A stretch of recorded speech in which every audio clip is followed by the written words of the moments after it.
Hello, this is a guy who likes fanfiction and is too lazy to read, so here is the boy in the team in audio form. Check the description for the links to the author. Chapter 76, The Change of the Guard. The soft and warm weight on his chest moved slightly up and down, squishing two soft forms against his body. The weight sniffled for a moment, making its living quality known to his still half-asleep brain. His left hand moved to caress softly a lock of the weight's hair, before his mouth opened up to speak some words of comfort. He didn't get to do that, because lips crashed against his, roughly kissing him deeply before he could even get a word in. He returned the kiss for a long moment, before the pair of lips separated. They tasted salty, of ramen and toppings found in those cheap cup versions of said garbage food. There was silence afterwards, even as he hesitantly licked his lips. Nariko's fingers gently trailed across the sides of his neck, caressing his shoulder with awkward gestures. She shifted slightly, pulling more of her weight on him as if acting as a blanket. Although, he had to admit, it probably was the opposite. Do you? Shinku croaked, licking his dry lips. How could he start the conversation? Memories flooded back into his brain of what had happened. How could he answer her? Would she ask? What was he meant to say in this situation? He didn't know. How? Don't ask me that, Nariko muttered back, moving her head to the side, her ear against his chest. She took a deep breath. Everyone's been asking me that crap of, how are you feeling?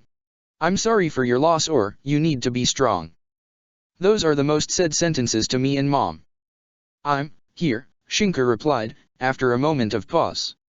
Nariko's fingers gripped on his hospital's dress, before snaking their way to touch his skin. Her fingers were warm and yet the sweat was icy. I know, Nariko mumbled. That's why I'm here too. The wind brought in a gentle breeze from the open window. There was an unnatural moment of calm, with the sound of birds coming from outside. Unknown to Shinku, there were a few bars of chocolate on his bed desk, half open and eaten by someone who was currently squirming to get the next words out of her mouth. Her head stood up from his chest, her hands moving to his chin, touching it like a mischievous child would to garner the attention of his parent. Her eyes had a sad tint to them. She hated seeing him wounded. She couldn't help but hate herself too, when that happened. Nariko muttered in the end, they have to choose the next Hokage, she added. The Jounin already made their opinion known. They chose you. He asked back, his voice even. She knew he'd congratulate her if that were the case. She smiled softly. She would be a horrible Hokage. She'd be too busy running around making sure nobody got hurt, and she'd cry for every man lost like a crybaby. She'd feel personally responsible for every death, every wound, and every battle. No, she really wasn't ready to be Hokage. No, Nariko chuckled, bringing her face down on Shinku's chest and rubbing against it for a few seconds. The sound of his heartbeat calmed her down, as it went regularly in rhythmic thumps. They chose Kakashi and he accepted. No, he refused, Nariko muttered. He suggested Tsunade Bachin. She accepted, because otherwise they really would have chosen her, and she wouldn't have been able to refuse them. Really? He asked, surprised. Somehow, he imagined Kakashi would have loved to come in and throw the hat at his face. Then again, he was 18 and so was Nariko. On the other hand, Tsunade was already in her 70s, wasn't she? Tsunade sneezed. She was 56. She didn't know why she had to mentally yell that out in her mind as she stamped down on the documents to claim the hat, but she knew it had to do with Nariko somehow. She'd show the girl what happened when she spoke behind her back. Oh, she would. Yeah. She left the hospital's management to Shizune Nichin and placed Sasuke as the director, Nariko mumbled. He didn't tell me that when he visited me earlier, Shinku acquiesced. They told him recently, I think, Nariko murmured. The beating of Shinku's heart lulled her, making her feel drowsy. Can we stay like this for a while? Shinku exhaled softly, before replying, for as long as you want. A few minutes of silence with the only sounds being their regular breathing passed by. Shinku heard Nariko swallow, before her voice came through hesitantly. Did he say anything? She had to ask. Shinku muttered, he said if the firstborn was male, to use his name.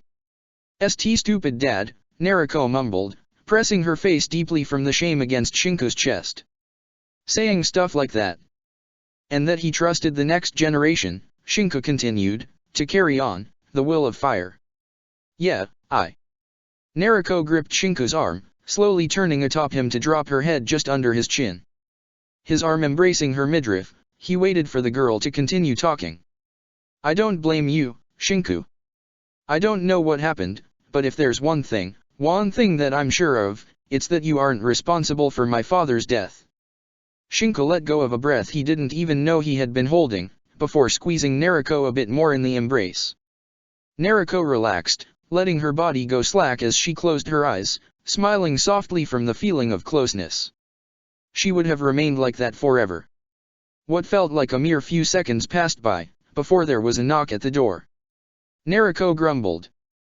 Are you two done? Suzuki's voice came through the door. I do need to check on my least favorite patient, and I can't do that if you aren't presentable. Ugh, Nariko groaned. Come on, Yuki-chan, can we have 5 more minutes? This is a hospital, not a love hotel, Suzuki deadpanned. I'm coming in, really, Shinku heard the door open. And what are you doing on his chest? He exclaimed, outright scandalized. Do you have any idea the amount of punishment his bones received? Off with you. Now. Nariko hastily lifted herself from Shinku, before exclaiming, but he said nothing about it. I'm not hurting that much, Shinku croaked back, holding on to a light smile. Really? Painkillers can do miracles, can't they? Suzuki snorted. Go fetch me a nurse, Dobe. Yes sir, Yuki-chan sir. There was the sound of hurried steps out of the room. I'll be removing the bandage from your eyes now, Suzuki muttered. Keep them closed. Suzuki's fingers were cold, as they began to remove the cloth. The moment he was done, the Uchiha moved to the window and its curtains, closing them both. It's noon, so the light is particularly strong even with the curtains. Try to crack them open slowly. You'll need a while to get used to the light. He obeyed, the blurry surroundings taking on definition a bit at the time. Now, Suzuki said. It will take a while to get back to your top form. The Kusanaga's poison it's not easy to deal with, and neither is the antidote easy on the body when detoxing. You'll need to spend some time here under dialysis. There will be no food heavy on your liver or kidneys, and no ramen. Suzuki took a deep breath. Your family came by earlier this morning. You aren't actually supposed to receive visits before being checked in case you're a plant or a spy left behind, but let's face it, they're just being nitpicking bastards about it, and this is my hospital now, so I'm the one making the rules. I told them to come back later in the evening, so expect more visitors. Congratulations. Shinku murmured, I remember when you were stern about laws. I still am, Suzuki deadpanned, but if I'm the one making them, there's nothing against changing them, right? Shinku chuckled good-heartedly. Will I make it, in time for the marriage? We've moved the date and announced it to the public, Suzuki said, his voice now serious. With the way the village was going, it was better to give them something to be happy about. It's all politics, I suppose, but we need to show off a strong front to the other villages, and there's nothing more useful to do that than the marriage between the heirs of the 2 strongest clans in the village. You mean Nariko will have to fight for the bouquet now? Shinku asked. You really think any horde of women can defeat her? Suzuki retorted. Point, Shinku snickered. I can see your hair's different now. Did you cut it? I tied it in a ponytail behind my back, Suzuki replied. He was wearing a large white doctor coat, with the Chiyunin flak jacket beneath it. A small smile etched on his lips. He had a medical clipboard in his left hand and a pencil in his right. His raven hair was indeed in a ponytail. You mean you're no longer duck butt? Shinku groaned. I fall asleep a few days, and there's no duck butt anymore. That's it. It's proof that dopeness is contagious, Suzuki retorted hotly. I'm writing a medical thesis on stupidity and how it's actually possible to infect others with it. Nariko returned a moment later, Shizun under one arm. The older medic was actually red from embarrassment, but hadn't put up a fight she would have lost it anyway. "Nariko," Suzuki deadpanned, "I said a nurse." "Shizune Nichin is a female medic," Nariko retorted hotly, letting go of the woman. "That makes her a better nurse." "There are a lot of wrong things in your statement right now," Suzuki said, "that I'm not even going to bother correcting them all." He shook his head. "Shizune? I'm sorry, but can you call me a nurse?" "Sure," Shizune replied, dusting off her clothes and walking out of the room. Nariko grumbled, crossing her arms and stepping back to Shinku's side. Now that he took her features in, Shinku's expression softened.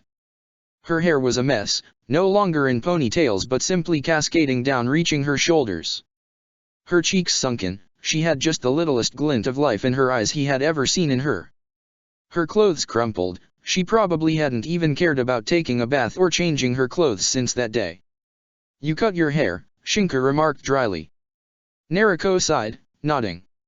"It was a mess to hold on, too long, and I was just angry at the world when they told me so."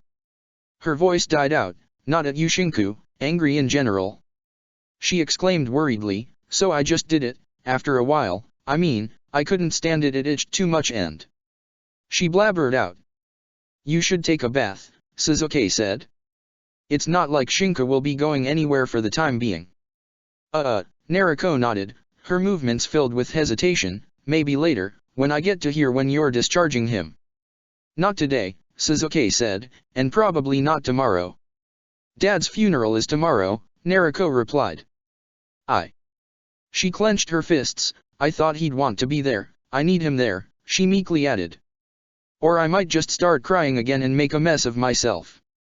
Suzuki looked at Nariko, his eyes visibly softened even as he turned his glance towards his patient. "Shinku," Suzuki said, knowing fully well there was no way the boy would say no. But he could still hope, couldn't he? "Maybe I can come in a wheelchair." Shinku replied, looking with a half-pleading gaze at Suzuki, who brought his hands up in the air. "I surrender to the stupidity in the air." "Fine," he growled. "I'll discharge him tomorrow morning." He pointed a finger towards Nariko, "but only if nothing worrying comes up during the day with the battery of tests I have planned for him." "Thanks, Suzuki," Nariko muttered. "And you go and take a bath back home," Suzuki continued, "I'll keep an eye on him." All right," Nariko nodded, taking a deep breath. "I'll be back later then." She kissed Shinku for a long moment, before separating and moving towards the window. "Don't go sausage measuring now," she added, straining a smile. Suzuki snorted, before returning to the medical clipboard. The moment Nariko flickered away, Suzuki closed his eyes. "You aren't really responsible for the Yondame's death," Suzuki continued. "He chose to do that." "I haven't said." "He was already dying anyway," Suzuki continued. "The continuous poisoning had destroyed nearly all of his organs beyond repair. He wasn't going to live past his 40s and..." "Suzuki," Shinku murmured. "You're a bad liar," he added, with a small smile on his lips. "So don't try to make me feel any better." Suzuki grimaced, averting his gaze for a moment. He clenched his hands, before gazing back at Shinku. "What happened down there?" Suzuki pressed on. "Why did the Yondame..." His eyes went to the Uchiha and from there to his neck. The words died in his throat. Orochimaru's soul was out of the equation, but would that make the seal simply ineffective or change it further? "Did you feel," he said in the end, "any different with the cursed seal after that day?" Suzuki raised an eyebrow, before inclining his head to the side. "There was nothing worth noticing." "Why?" "Kabuto was perfecting the cursed seal. He managed to make the implementation of it a safe measure," he continued, "and with the cells of the Shadame, the active cells, he thought he might manage to remove the corrosive chakra within the seal. We saved a few scrolls. Speaking of his research, to think he was so close to a breakthrough, he'll be missed." Shinku's eyes widened, before it dawned on him. He was the only one who knew of Kabuto's allegiance. He was the only one who knew how things had ended up going. "No," he croaked out, "Kabuto was a spy for Orochimaru." "He was a spy for Danzo," Shinku said. "He isn't someone worth missing." Suzuki didn't say anything else. And Orochimaru had found a way to return from the dead, so the only way to defeat him was to take his soul? Sasuke nodded, not even questioning whether his words were the truth or not, returning to his medical clipboard. Shinku exhaled. Then, Sasuke smiled. We have a whole range of tests to do now, so I hope you're ready, Shinku. Ah, yes. A prostate and colonoscopy exam too. Shinku's breathing hitched. What? You aren't serious, are you? And now, Sasuke smiled brightly. This is Revenge. Revenge? You thought you were in the clear, Shinku? Well, you're in my world now, and here I'm the law, he madly cackled. We'll be testing you for everything.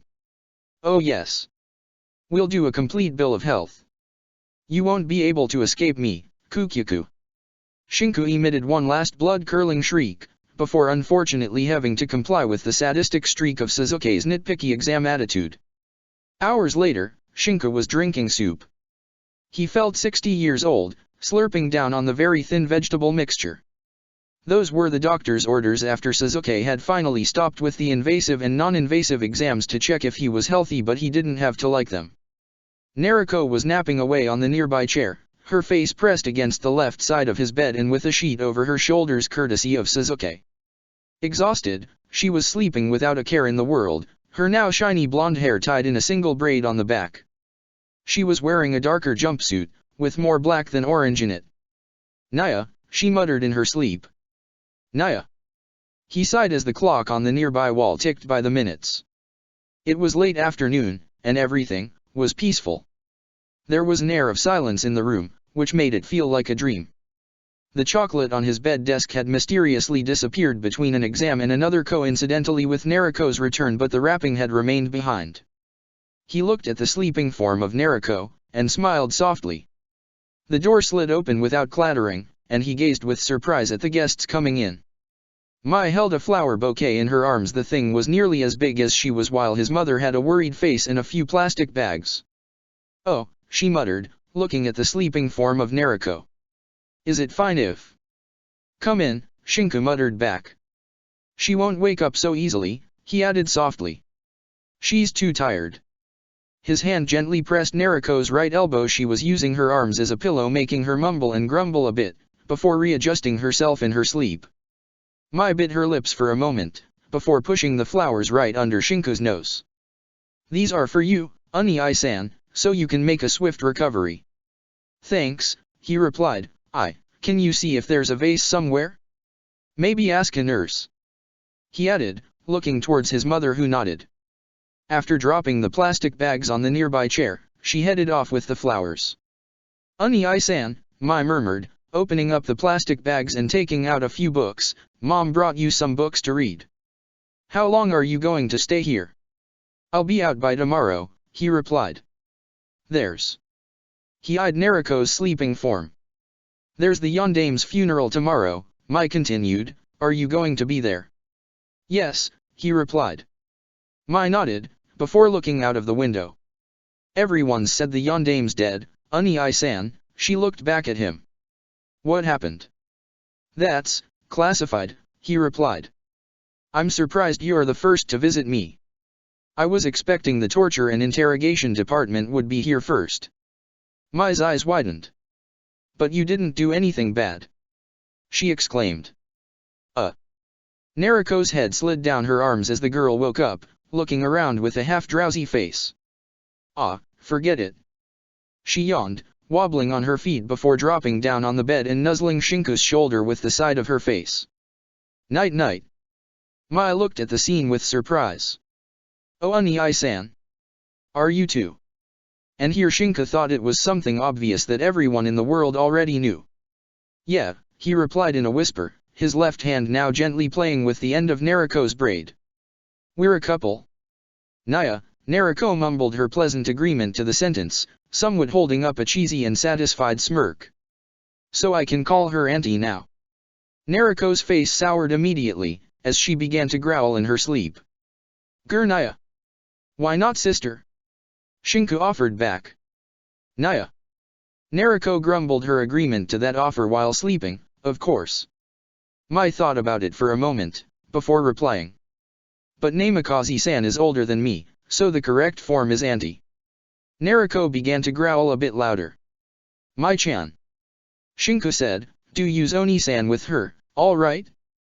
You're young now, but at a certain point girls start to be very edgy about being old and their age. Alright, Oni-san, Mai nodded.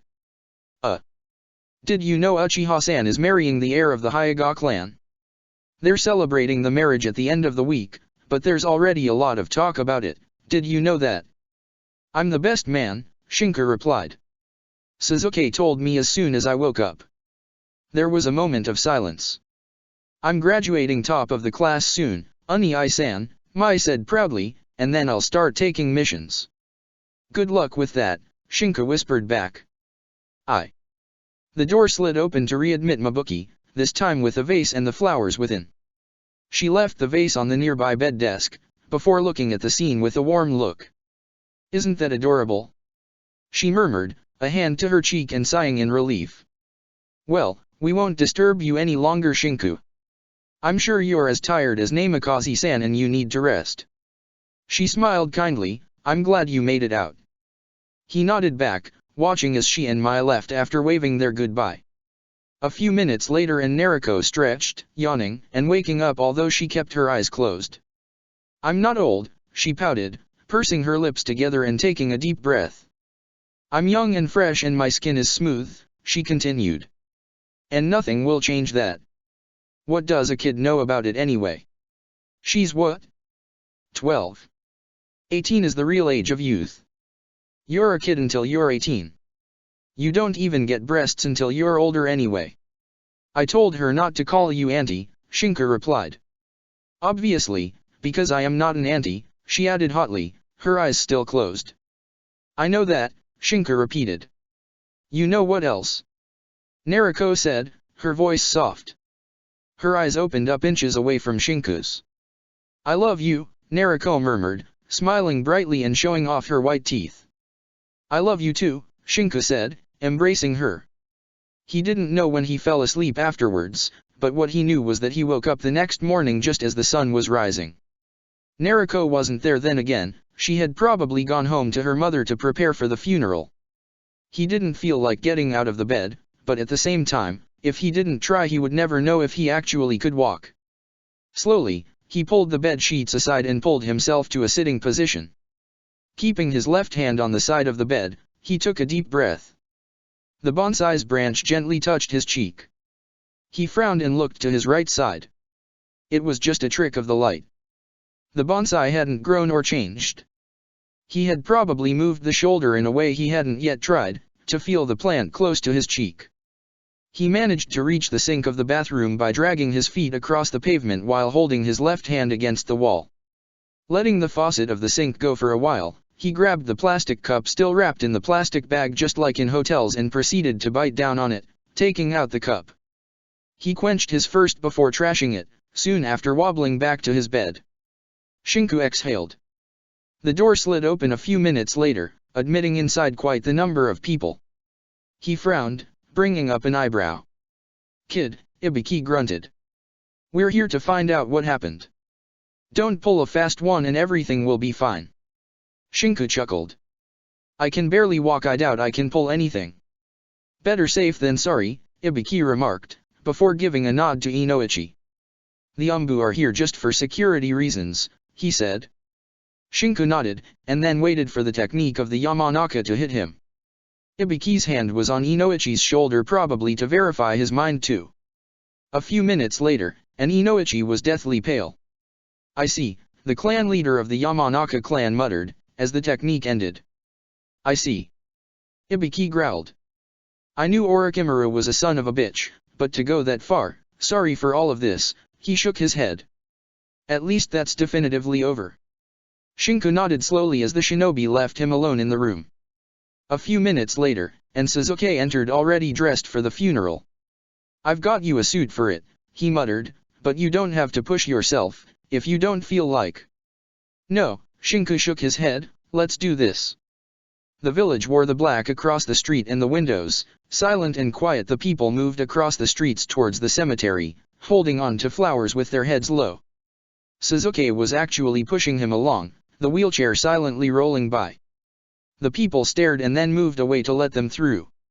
You never told me in detail, Shinku muttered, what they said of stupid, he added.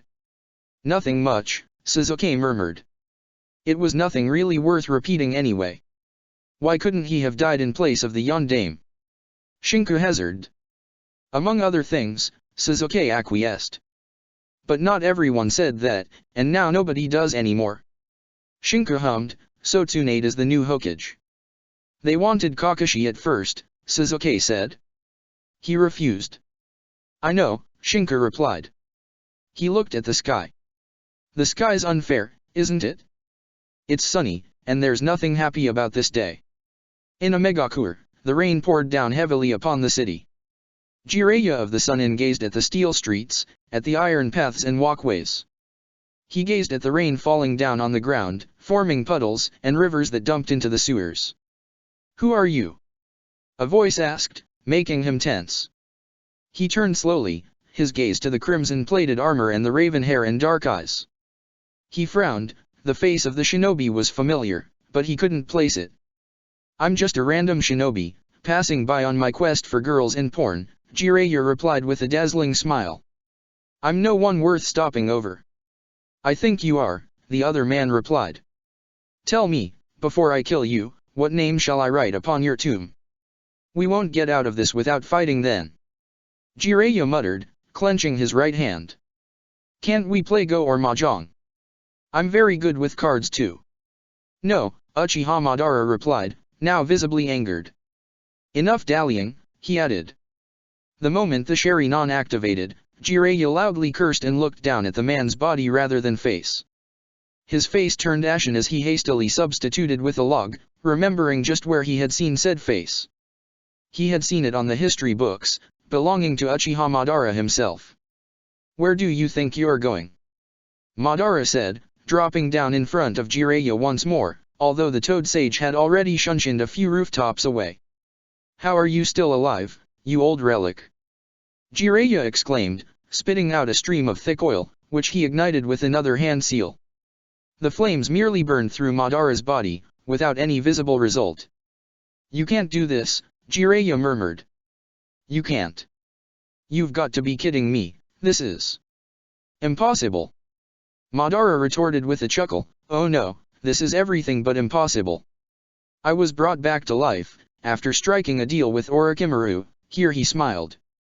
He wanted revenge on Konoha, and I wanted to rule it once more, he laughed. And soon, that desire of mine will be realized.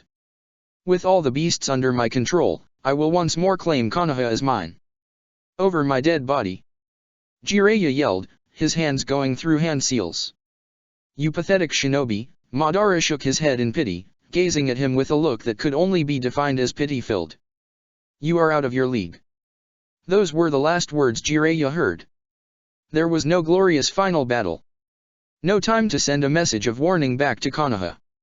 There was no time, because he had never substituted himself with a log in the first place, because Madara had him in a genjutsu since the split second his Sharingan had activated, and because of that, it took nothing more than the Uchiha to walk up to the dazed Toad Sage. And then slice his throat.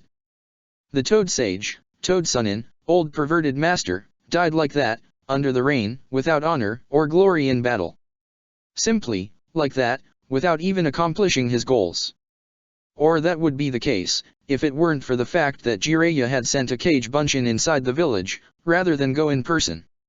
He was 2 days away, having a jolly good time at local whorehouse, when the clone's information slammed into his brain. He hissed in pain, clutching the side of his head before hastily paying up for far more than what he should have and leaving in a hurry. He had to get back to Konoha as fast as he could. He had to. Minato's plan needed a severe overhauling, especially if that madman was really Uchiha Madara. The Yondaime's funeral went by in quiet silence, as the entire village had taken to the Blackened to bring their condolences. Shinku was in the first row, Suzuki behind him and Naruko to his side. He clasped hard on Naruko's hand, returning her grip. The Yondaime's casket slowly descended into the earth, before they interred it and left behind a picture of him in front of his tombstone. The man, with his blonde hair and blue eyes, was smiling in the photo. That was the only smile in all of Konoha from that moment until night came. Mom is staying at Suzuki's mom place, Naruko muttered to him, as she pushed his wheelchair, her hands on the handles and her gaze low. And Naruko, Shinku muttered, you should be with her now. Ah, yeah, I guess. My door is always open, you know that, Shinku continued. Right now, you should worry about yourself more. There's nothing to worry about with me, Naruko croaked out. They were in the middle of the periphery of Konoha, with the road nothing more than batted dirt and trees around them. I'm the last one whom anyone should worry about. I lost my dad, but I still have my mom, you, Suzuki, and I'm back being friends with Ino, Hinata, and so on. She stopped. I don't need people worrying about me. You're also so fragile when compared to me, Shinku. I feel I'm some sort of steel kunai surrounded by porcelain. I know I shouldn't think like this, but it's the truth. To me, it sounds like you're the one cracking apart, Shinku replied, gesturing with his left hand for her to come to the side. Help me up, would you? Suzuki said. I know what the overbearing mother hen duck butt said. Still, give me a hand up, Shinku replied hotly, to which Naruko obeyed. Calmly, Shinku took a step forward. There, he grumbled. I'm walking. Now let's go, he added. Shinku, I didn't mean. I know you didn't mean it, he replied, but we all have our weaknesses and strengths. That's what makes us humans, Naruko. You have yours, I have mine, and right now, around us, there's no one else. Naruko bit furiously down on her lower lip, even as tears began to form in the corners of her eyes. So now, Naruko, you can cry what you could not at the funeral. Naruko shook her head, the tears starting to fall down in rivers as she ran ahead, slamming into Shinku's chest with a terrifying impact and sending them both on the ground. Shinku exhaled, his left hand hugging the back of Naruko's hair. This time, the girl cried until she had no more tears left to cry. Then, a few days later, it was Suzuki's turn to swallow a bitter pill. The Bachelor Party. Chapter 77, Some Promises Are Kept with Sacrifice. She woke up to the sound of frying. Sniffing the air like a hungry wolf, she slowly began to crawl out of the bed, heading towards the source of the delicious smell and the light humming from a voice that she loved to hear. Naya, she muttered, her head slamming down hard against the floor when she fell from the bed, having reached its border without realizing it. She fought against the sheets tangled around her legs for a moment, kicking them away before getting on her knees. Yawning, she stretched, and finally stood up, scratching her back before stepping outside the room and walking downstairs, her eyes half closed. Morning, Shinku said, giving her a smile as he pushed the pieces of fish covered in batter around the frying pan. He was wearing an apron, holding with his only hand a frying pan, the source of the mouth-watering smell she was sniffing. Mugya, Naruko mumbled, yawning again as she moved closer to him. She grabbed onto his apron and pulled him closer to her, before giving him a kiss on the lips as a good morning. She opened her eyes completely at the end of the kiss, smiling warmly before making her way to the other side of the table. No hurry today? Shinku asked, his lips twitching up in a light smile as he returned to his cooking. Nope, she said. We girls are having a party later, she added, stretching by bringing her arms up in the air and letting her back crack against the chair, at the stick-in-the-ass compound for blind people. We'll have a very tranquil thing, with soft music, soft food, and old blithering imbeciles congratulating cow tits. Shinku nodded. Sound like a very fun bachelorette thing. What about you? Naruko remarked. Where are you bringing Yuki-chan? You know the policy I have about other people having fun while I don't. And it's not going to be something too exciting, right? Her eyes narrowed, her lips thinning in a sour look. Not much, he shrugged. I know this bar in the red light district. A kunai slammed on the wall right next to him, cutting off a lock of his hair in the process. I'm keeping my eyes on you, mister, Naruko grumbled, her expression was sour as if she had tasted lemons, don't you forget it. Don't you try to bring strippers or stuff like that to Yuki-chan's bachelor party. You'll have a boring party in a boring place too. He chuckled, pulling the kunai free from the wall. Naruko, he turned with a bright smile making the girl sweat cold. What did I say about throwing kunao in the house? He began to twirl the kunao with his left hand, making it spin in his fingers for a while before slamming it down on the table with a strong thunk. Not to. She meekly whimpered out. And why did I tell you not to throw kunao around the house? He replied while still holding on his bright smile of doom.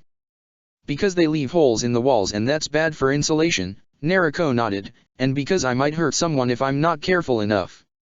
And he remarked as he returned to the frying pan to turn the pieces of fried fish around. And because I don't have to throw kunao to make you listen to what I have to say, she muttered. Good, he nodded back. Catch, he threw a fried fish piece in the air, aimed straight at Naruko's face. The girl opened her mouth and gulped the piece down in a flash, before suddenly opening her mouth to inhale deeply. Ah! Ah! It burns. It burns. She fanned with her hands the top of her tongue, before taking a deep gulp of water from the nearby glass that Shinka had dropped in front of her. This is called positive reinforcement, Shinka replied as he patted her head once, before turning off the flames from under the pan and moving to the rice. If it works with dogs it can work with you too. Naruko's head slammed against the table. Darling. She began to mock sniffle, you wound me, right here, she pressed her hands to where her heart was. I'm smarter than a dog. Sure, he replied with a nod. Another kunao sailed the air for the wall, but he grabbed that in midair, letting it lazily lose its momentum. It was a fact that Naruko was simply playing around. He doubted he would have been able to grab one of Naruko's thrown kunao, if the girl had really wanted to throw them with her usual speed and strength. I think a dog would actually be smarter, he deadpanned. Teehee, Naruko said, her tongue out while smiling brightly. It's a reflex. A reflex. Shinka raised an eyebrow, in throwing kunao against the wall. Naruko nodded firmly. I can't control it. When I'm stressed I tend to throw things at things. Oh, Shinka blinked bringing the plates out of the cupboard, his voice soft and serious. Why are you stressed? He asked, setting down her breakfast in front of her before moving to get his own. Because things are happening, Naruko mumbled, grabbing her long braid and starting to fiddle with it. Time goes by, things change, Yuki-chan gets married for convenience, we grow up, we get married eventually, things come, and... She smiled warmly, time passes by. I think, I'm merely stressed because I want this happiness to last forever and ever, even when I know it's impossible I still wish for it. She carefully began to eat, slicing with her chopsticks a piece of fried fish before chewing on it. Her face had a light blush on her cheeks. Shinka brought his hand to the side of Naruko's head, making the girl turn to face him as he spoke. I wish for that too, he whispered, giving her a kiss on the top of the head, before sitting down next to her to eat. Naruko's smile would have blinded a blind man. Ah, darling. She hugged his left arm with a cheerful cry of joy, rubbing her cheek against his shoulder. Let's get married after Yuki-chan. His food stilled in his throat, making him cough violently. Oi. Naruko's eyes narrowed, stopping her overt gestures of affection and looking at Shinka with a pissed-off look. You don't want to marry me now. I didn't say that, he quickly replied, swallowing water to avoid choking. But we have all the time in the world ahead of us for that, and there's still Akatsuki to deal with. The plan was to strike in 2 months, I don't know if it will be scrapped or not, and depending on what happens after that. Naruko pouted for a moment, before grinning. Then I'll take care of the Akatsuki in a jiffy, she replied, and then we can get married, and try all the positions in the Ika Ika Ultra White Snowstorm edition.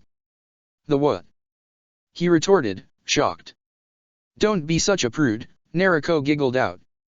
You're heading to work soon.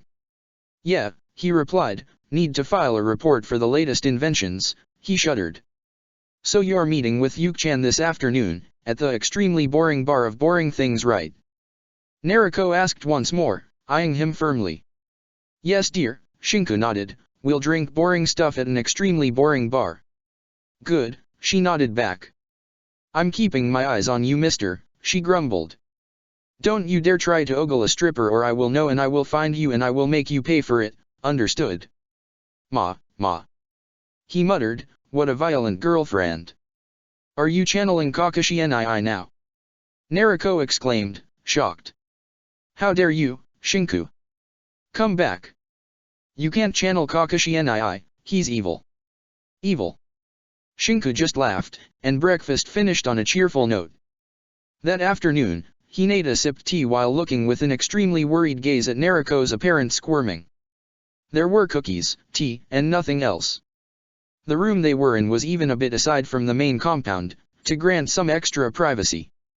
Ino was boringly flipping through the pages of a magazine, while Tenten, invited to make numbers, was trying her hardest to come up with something to talk about. Hanabi remained quiet, drinking tea. Ugh, Naruko pouted once more. Am I the only one who thinks the boys have gone to a strip bar? Hinata's eyes widened comically, as she turned a dark crimson shade. Suzuki-san does not strike me as the type of person who would go into a red light bar. She meekly pointed out, taking a deep breath. And Shino-san and Kiba-san told me they would check on him, and they said they would not go there. Ino smirked. Oh? But maybe they just lied and went with it, she said with the hint of a teasing voice. Maybe they're in nice, dandy suits, drinking champagne while flirting with strippers and pole dancers, or maybe they went into a geisha bar in the red light district, and right now, Geisha-chan is hand-feeding some of them while giggling. Giggling, Naruko deadpanned, her hands clasped on her thighs. They're giggling with Geisha, she nodded. Although she used the plural, there was only one person giggling with Geisha that actually would piss her off seeing. That was because she could act the geisha better than any cheap one in some cheap place. She had learned the sacred and ancient art of eroticism from the supreme and superior porn god writer Jiraiya of the Sunin's books. Really, if only Shinku didn't act so much like a prude. Shinku-san would not giggle with geisha, Hanabi remarked, getting straight to the heart of the matter and of Naruko's squirming. He would drink to soothe his daily headaches, as would Suzuki, and as am I doing from being in your mere presence for more than a few minutes, Naruko, she added, taking another sip of tea. Naruko clenched her right hand in a fist, before waving it in front of her. Chibi-tan. That's mean to say.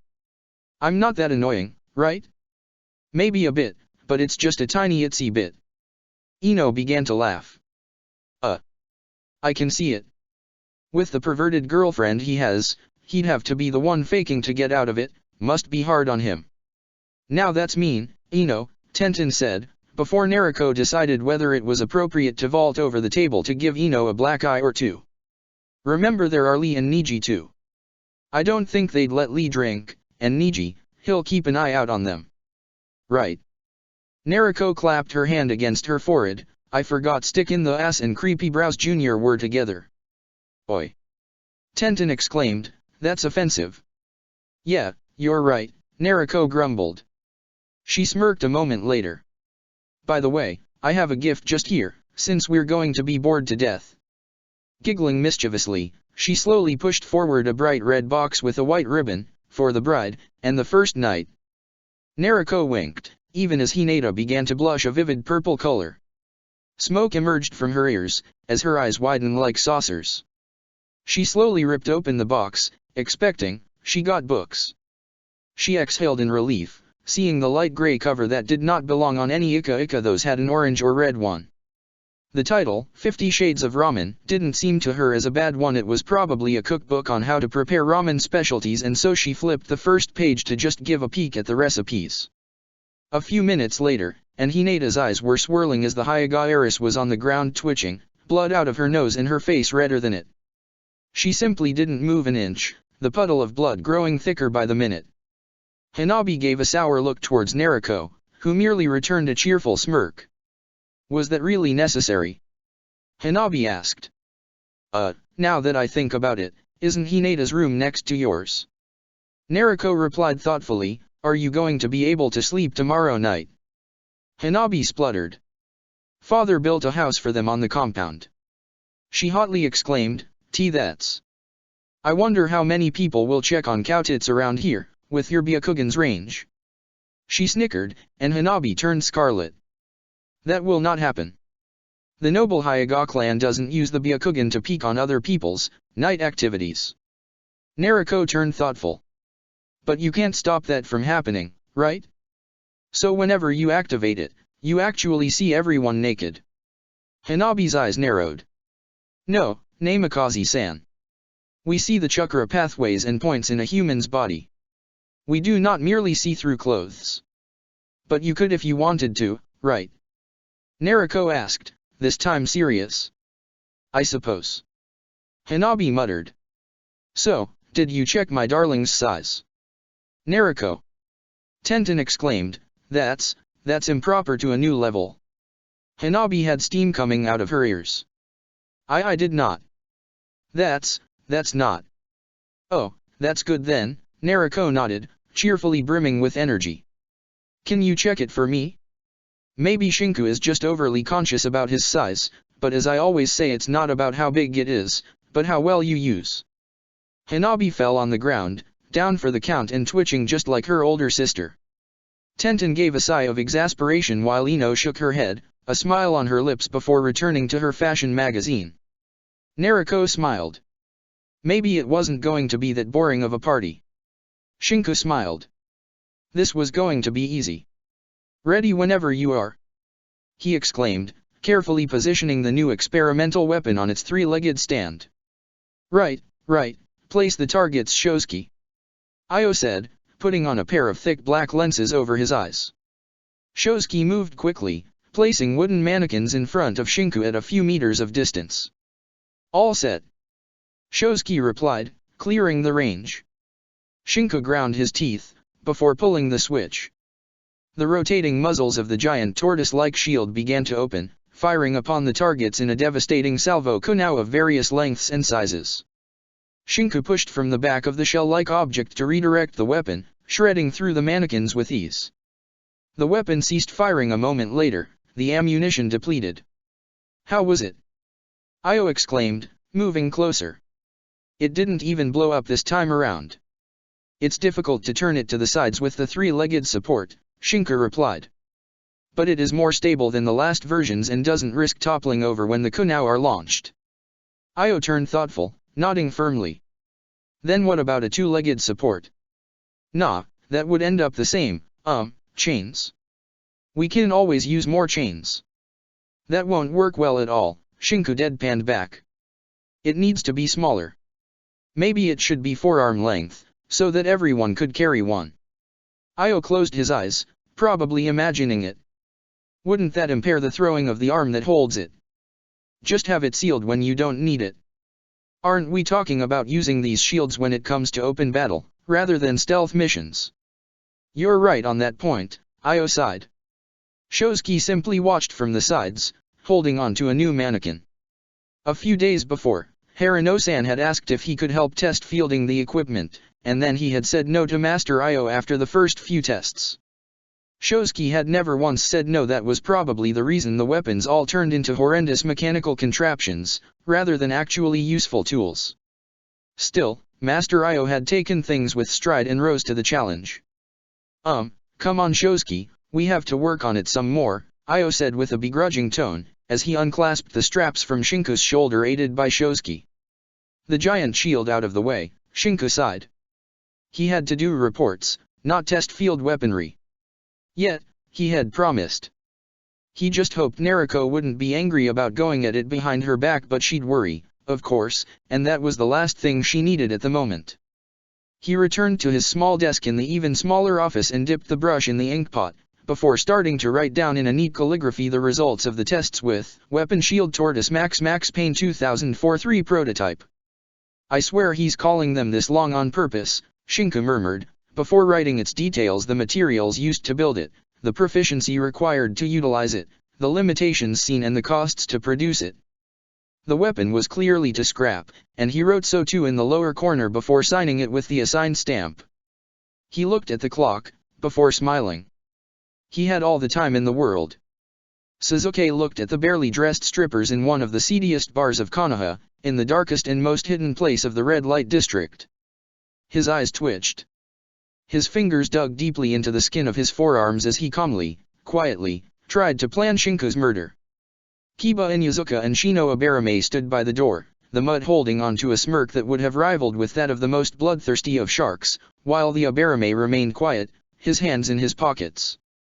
One of the scantily clad strippers wore nothing but fishnet socks and some small cougar-furred object to cover the inchenches, and nothing else.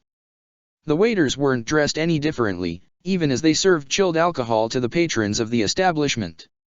Rock Lee was dancing on the pole, drunk, and half-naked. Suzuki's eyes were burning from the desire to use the Amaterasu and burn the roaring fire of youth's boy into ashes. Niji Hyuga was calmly sipping sake, as if this was a normal event. The only people missing were Shinku, Shikamaru and Chuji. The rest of the bar apparently filled with girls, his fangirls. All of them had blood leaking down their noses, cameras in hand and recording everything for posterity. Why are we in a gay bar? Suzuki hissed out, shuddering visibly. And why is he drunk and dancing? He pointed to Lee and the strange and visibly inflated underwear he was wearing. I will quote Harano-san's message, Niji replied, coughing to clear his voice out as he calmly opened a parchment. This is revenge for the hospital exams, Uchiha, he read, may God show mercy, for I will give you no quarters, and the collected funds for this boy love party with Uchiha-sama will go to charity organizations around Konoha, so you're actually doing a good thing. Think of the children and don't try to bolt out too fast. The Hyuga calmly closed the parchment. We have to remain here for at least 3 hours, he added, then we will move to another location. Suzuki ground his teeth. I have to think about the children, right? Hopefully, this can't get any worse.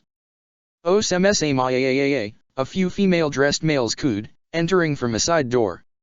Suzuki's skin turned pale, before emitting a very girlish shriek as he tried to dash out of the room.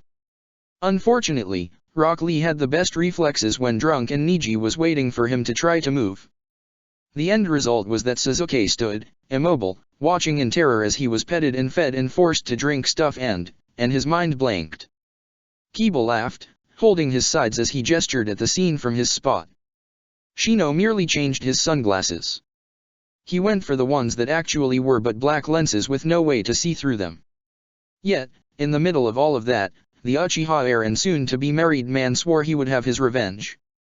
Oh yes, he would have, he had no doubts there would be another marriage eventually, and he would be the one to organize that particular bachelor party. His revenge would be legendary. Shinku Harano whistled a catchy tune as he entered the Yakiniku-kyu.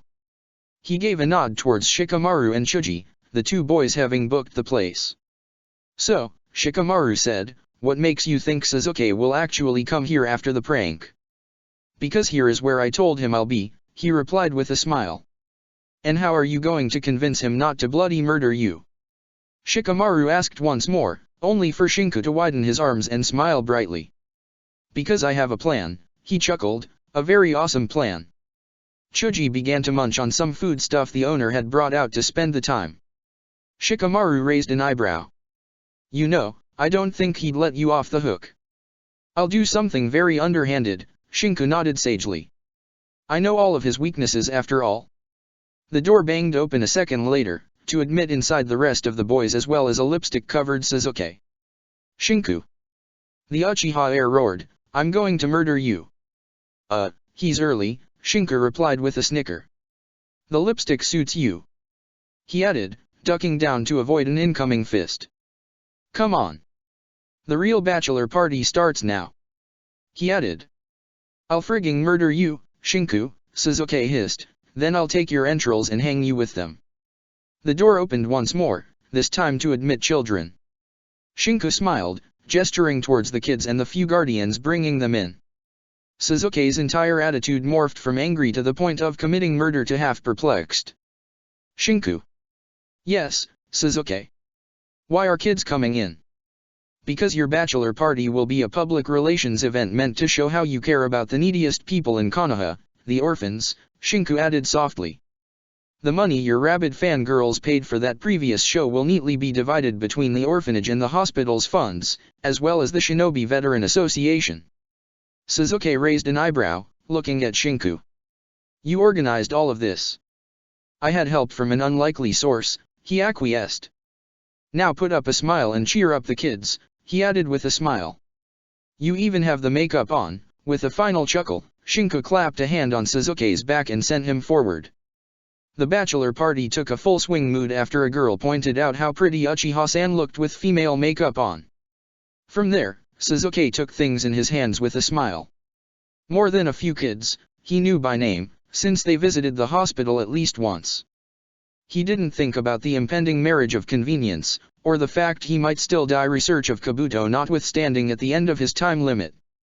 He had fun, and so did the kids. Shinku crossed his only arm over his chest, taking in the scene of Sasuke granting a dance to a 9-year-old girl.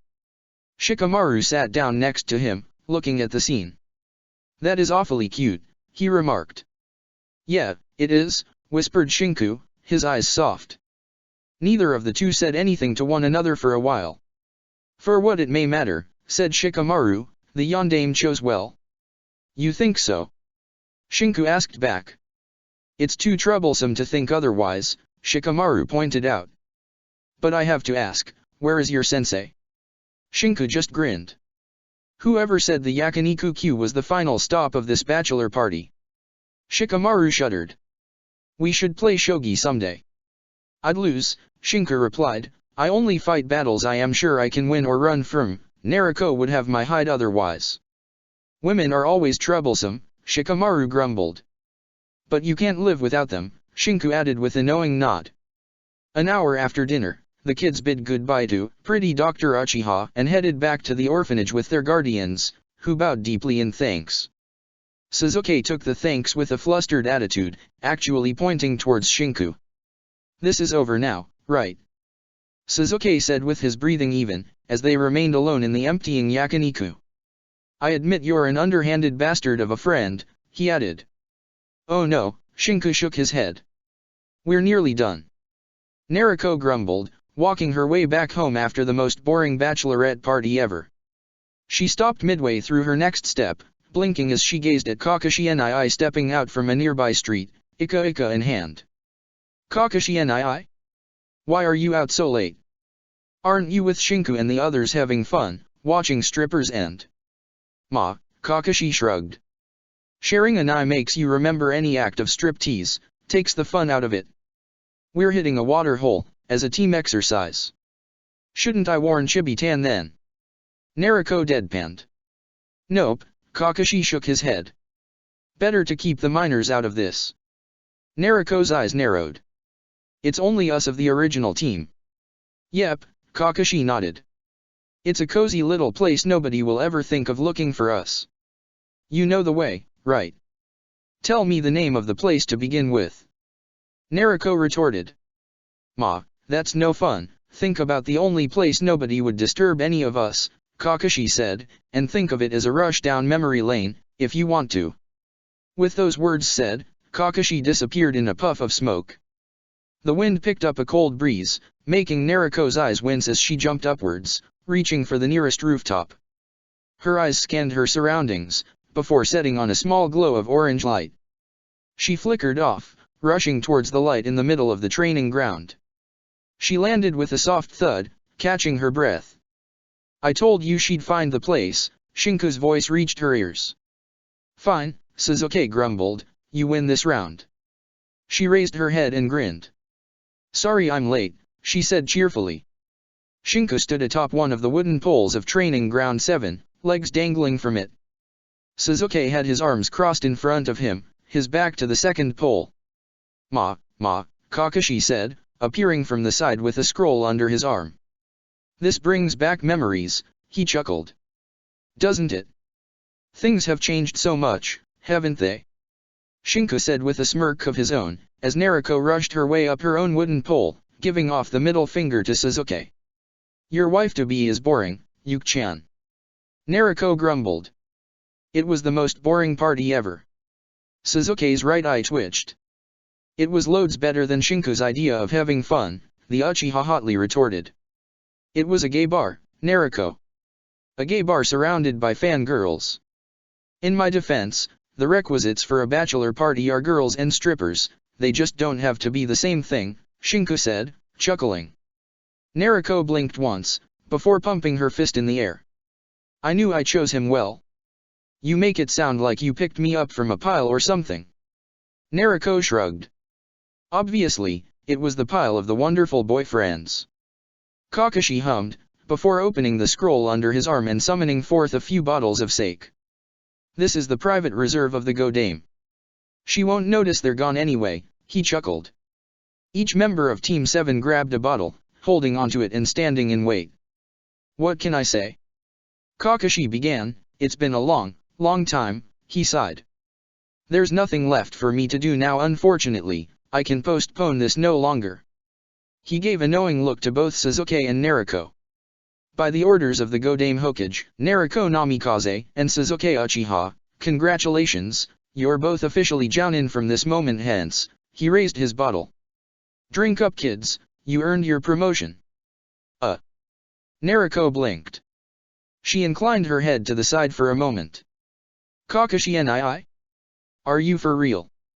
Yep, Kakashi's eye smiled, you are all Jounin now, and thus from this moment hence Team 7 is officially disbanded, he sighed, lazily looking at the moon. And I'll be back to lazing around, paradise awaits me. Naruto's eyes shone with tears, her eyes enlarging as she began to sniffle. Sasuke raised an eyebrow, especially when the girl began to cry. Shinku dropped down from his wooden trunk, carefully moving closer. The girl wiped away her tears in a hurry, using the back of her jumpsuit's sleeve. She sobbed, I would have wanted Dad to be the one to tell me, but I'll be fine with Kakashi nii doing the honors. Kakashi nodded once, his only eye closed. Well, he said with his voice now serious as he raised the bottle, congratulations on your promotion. Congratulations, Shinku added, bringing up his bottle. Naruto made a small, bitter smile.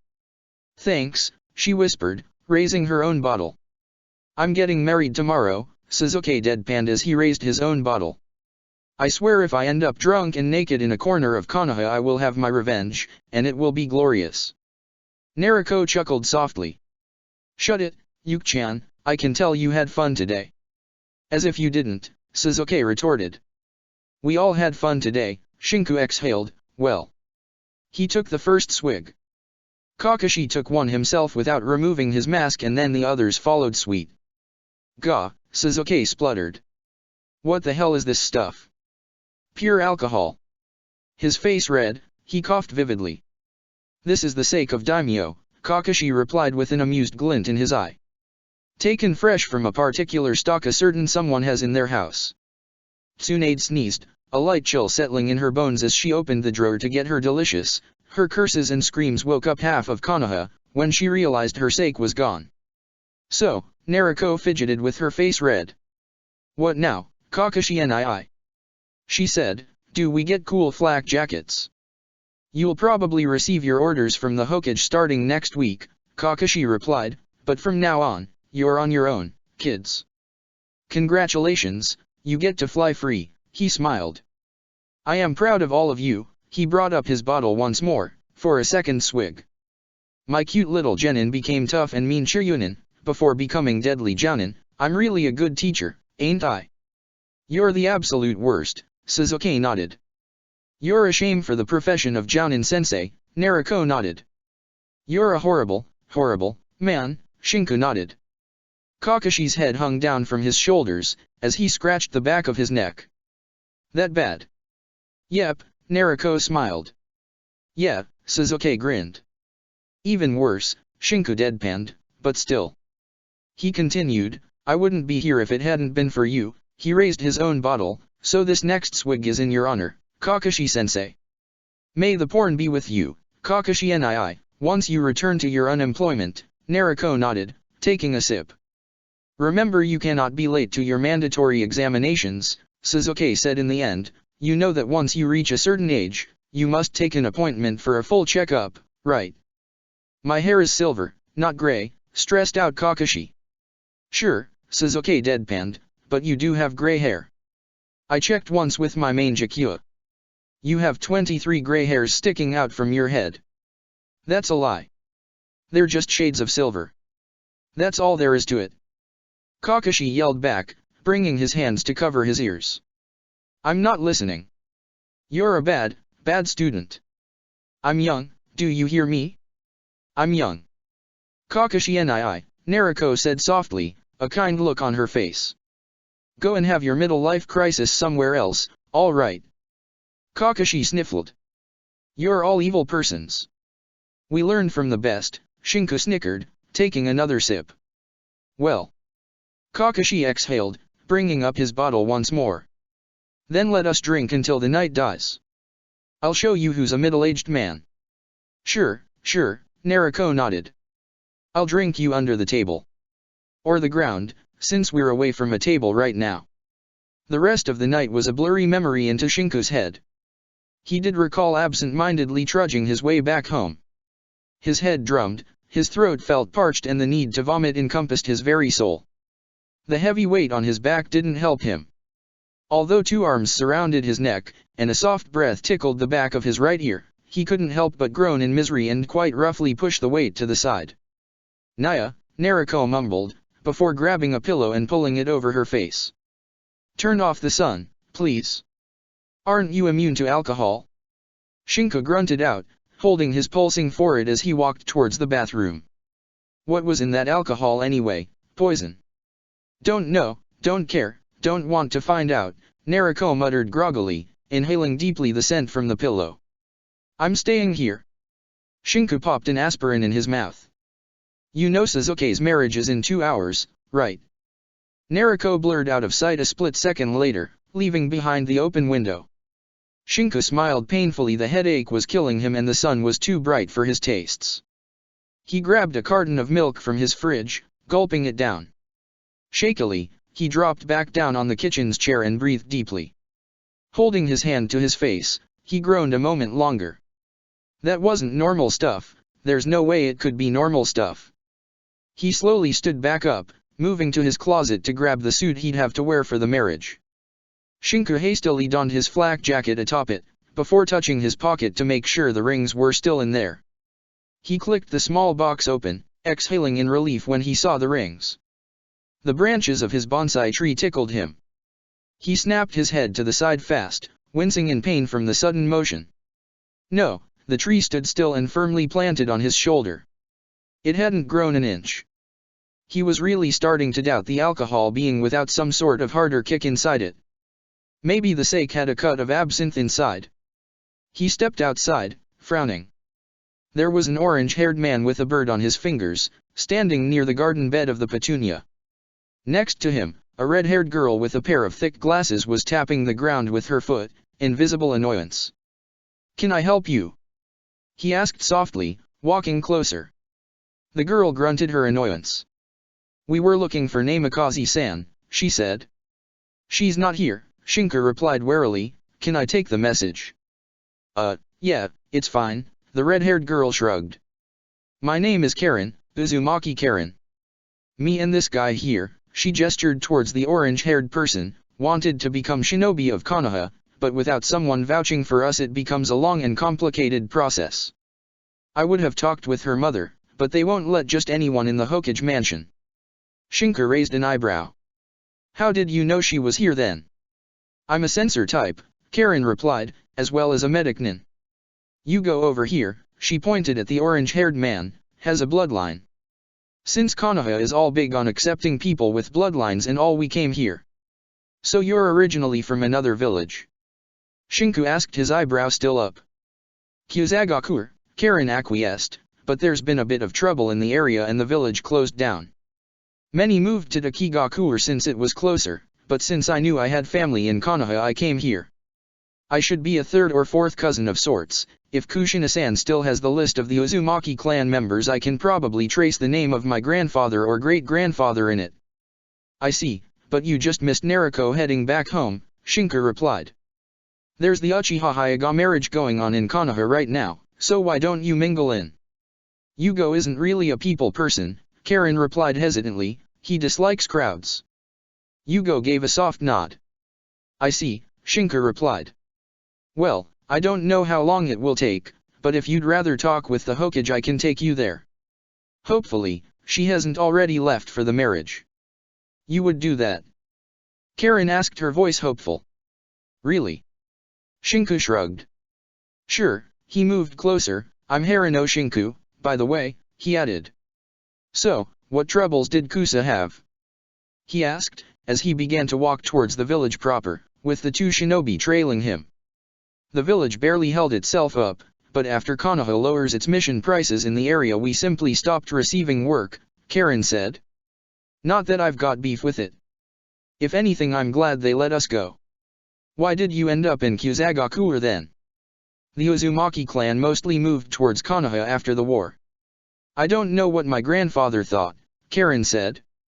I know I was born in Kusagakure, just like Yugo over there. Don't worry if he doesn't speak much, he's quite shy. Shinku nodded. I see, he muttered. Well, he said, I'm surprised. Of what? Karen asked. That you'd want to come over to Konoha when there are plans to merge Takigakure's village with ours. It was quite the long trip, and all to meet some family you've never heard of for generations, just when a funeral went by and emotions are still running high. He narrowed his eyes. You understand my reticence, do you? I'm not a money grabber. Karen said hotly. I just thought it would be a good moment. I didn't even know the Yondaime was dead until I arrived.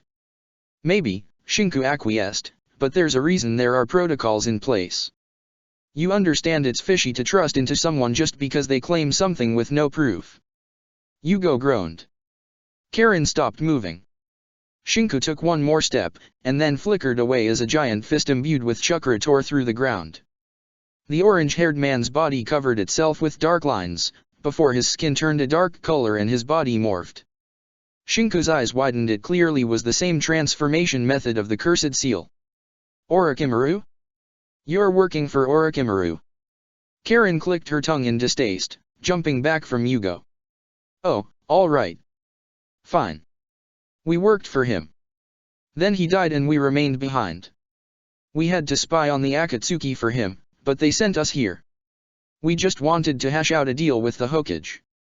Really? Karen stood on a nearby tree, while Shinku stood on another, his hand already palming a kunao. And I should believe you after. Yugo can't help himself. Orochimaru offered him a cure from his bloodline's sickness, but all he did was work with the cursed seal. Come on, I know your village is desperate to find a cure for it. Well, I was in charge of Orochimaru's prisons where he worked on it. I know how it was built. Yugo was the origin of the cursed seal, and I can offer. Yugo blasted away the tree on which Shinku stood, forcing him to jump on another one. And he's prone to these episodes. Shinku remarked dryly, wonderful. Excuse me. I wasn't able to refuse the assignment, Karen retorted. I just need to knock him out, and then we can talk about it. Shinku hissed, throwing his body away from the tree he was on as Yugo jumped in the air, chakra erupting from horn-like excrescences on his arms. They were similar to Sasuke's own actually, which did validate the theory that this man was the source of the cursed seal. He kicked one of the wooden shrapnel out of the way, twisting his body in midair before landing on the ground. Do you realize I have a marriage to participate in? I only have one suit, he added. And I don't want to cover it in blood. Don't worry about that, Karen yelled from her safe place. I doubt you'd manage to wound him. Why do people keep underestimating me? Shinku muttered, I'm a Jounin of Konoha, taught under Kakashi Hatake. People should fear the crap out of me for being the sanest Jounin ever to be born under his teachings. He shunshined forward, slipping below a swing of Yugo's giant axe-like arm. He could morph his own body at will, apparently before slamming a kunao and an explosive tag tied to it into the creature's guts. The moment spikes of flesh and bone erupted from Yugo's chest to impale Shinku, the shinobi substituted himself with a gunpowder barrel covered in explosive tags. The explosion rocked the area, scattering dirt and raining it down on the surroundings. Careful! Karen yelled, he's still. The bestial roar that accompanied two giant fists as they came crushing down from the dust cloud already told Shinku all there was to know. He rushed backwards, avoiding the deadly impact. What are you waiting for? Shinku yelled back, are you going to knock him out or what? His skin is too thick for needles, you need to tire him out. Sure, Shinku grumbled. It's always like this, fine, he exhaled. He bit his left hand's thumb, before going through the hand seals for the summoning technique. At the same time, Yugo pounced. The punch collided with Shinku's side of the face, beheading him neatly and puffing the cage bunshin into smoke. Cookios! Shinku snarled, slamming his hand down on the ground from his spot in the undergrowth. Quill emerged from the smoke cloud, his quills shivering and trembling and his mouth snarling, showing its teeth. Open fire! Shinku ordered, pointing at Yugo. The arms of the man enlarged to form shields of hardened flesh as the quills shot forth from the porcupine rapidly. Shinku thrust his left forearm forward, erupting barbed wire with fire chakra within it. The wire spun around the creature, closing it tightly within as Shinku hissed in frustration. The chakra burned through the wire, towards the flesh of Yugo as the incessant hammering down of Quill's attack kept it still on the defensive. If he broke the wire, he'd have to suffer the piercing damage of the quills, and if he didn't, he'd burn himself to death. With a bestial roar, Yugo snapped free from the barbed wire, the metal digging deeply into his flesh to the point of drawing blood. The quills slammed through the man's chest, piercing through a few inches and drawing blood out. They were like syringes, rather than mere sticks. Empty inside, they dribbled the blood down once attached, with tiny barbs and hooks to keep them within the enemy's flesh. And this is the reason I always keep my armor on, he muttered. The fist of Yugo slammed against his chest then, thankfully reinforced with the thick steel plates just in time. Shinku flew backwards, slamming into a nearby tree trunk and gurgling, clutching his chest from the pain. How could the damn thing still stand? Quill continued his assault, only for Yugo to turn his sight on the creature and pulling out from his body the bloodied quills. He threw them back, making the porcupine pop up when they struck it. Shinku managed to spat out blood, wobbling back on his feet. Would you get a move on? He snarled towards Karen. Just throw me the drug and I'll take care of it. Karen blinked, emerging from her daydream. There was a small dribble of blood running down her nose, a lecherous grin on her face. Oh. Sure. A small vial with a green liquid flew in midair, landing in Shinku's left hand. He ducked a moment later, avoiding a blast of raw chakra from one of Yugo's limbs. Shinku gripped with the tip of 2 fingers a quill, uncorking the vial with his mouth as he dashed to the side of the beast. He slid across the ground, skating his way to the side of Yugo's monstrous body. The man looked like a demon, his entire appearance morphed beyond recognition into a mixture of hardened flesh and torn bones to resemble spikes. Shinku breathed, before pushing his body forward. Yugo roared, rising to the challenge. In that instant, Shinku launched the quill straight from his hand into Yugo's mouth, piercing through the soft tissue within and making his gurgle as he chewed upon it, snapping it in half. The creature took another step, looking confused and dazed. Then he fell, landing on the ground with a strong thud. Shinku breathed once more, wiping away the sweat from his brow. I'm supposed to be at a marriage, being the best man, in less than half an hour, he stressed out. I'm not supposed to be charting off for interrogation 2 foreign shinobi who worked for Orochimaru, he added. Especially not one who's a psychopath, he groaned. You coming or do I have to knock you out too? Karen swallowed heavily. I'm coming, she said meekly. I'm coming. The marriage between Sasuke Uchiha and Hinata Hyuga was in full swing, by the time Naruko decided she could worry. Actually, she worried since the split-second Shinku turned out late, but didn't show it until midway through the ceremony, when he was still absent. Are you sure he hasn't fallen asleep at home? Kushina whispered, sitting next to her. I'm sure, Naruko mumbled. I sent a Kage Bunshin to check. She'll tell me soon. Her worry reached a new height. There are signs of battle just along the way, she clenched her hands against her thighs, and there's blood. Stay calm, Kushina murmured. He's within Konoha, so he received help along the way most certainly. I swear if he's in the hospital again I don't know what I'll do, Naruko grumbled. Oh, there's no need for that, Kushina said suddenly, he just arrived. Naruko's head swiveled to the side of the square, the marriage done in the public square of the village, with the Hokage acted as the official priest. The crowd practically occupied every inch of the place, many having even opened their doors to strangers to look at the marriage from the windows of the houses nearby. There was a mass of crying girls, of sniffling emotive women, and many commenters on the amount of knockers knocking around the altar. He looks tired, Naruko muttered, her eyes following Shinku's silhouette. Where is he going? She blinked a moment later, realizing Shinku had stopped to talk with Danzo of all people. What business does he have with Shimura? Kushina said softly, a frown on her face. Danzo actually nodded, before standing up from his seat and leaving together with his bodyguards. Finally, Shinku began to walk his way near the first rows, and stood in wait. Nariko's eyes were no longer on the marriage ceremony, however. They were on Shinku's back. Shinku mentally sighed. It was a good thing he had resumed training. He would keep his promise, sworn to himself, no matter what. He'd just have to tell Nariko of his entering in the active rosters of Root, later, way later. Then again, he had a duty to uphold. Chapter 78, Under the Ground, Strength is Achieved. 29 girls had to enter the hospital by the end of the marriage. 297 girls fainted from sheer emotional pain, ending up carried away by their friends or extremely sour boyfriends. The festivities continued all the way, until the sun died out, with the fireworks sealing the deal way in the middle of the night. All sad thoughts about the Yondame's death washed away like snow melting in summer. Nariko held in her hands the flowery bouquet. There really had been no competition on that regards, especially with the subtle way she had threatened off all competitors with her shark-like grins of, "Leave it to me or die butchered in a dark alley." Humming and singing the nuptial march on the way back, Nariko held on to Shinku's arm. The bouquet had a nice smell, especially because every 2 minutes Nariko would try to stick it against his face. "See? Smell it again. It has such a good scent." "Not like yours, darling," she chirped happily, "but wonderful all the same." "I have to ask," he exhaled, "do you want to live with me?" Nariko blinked.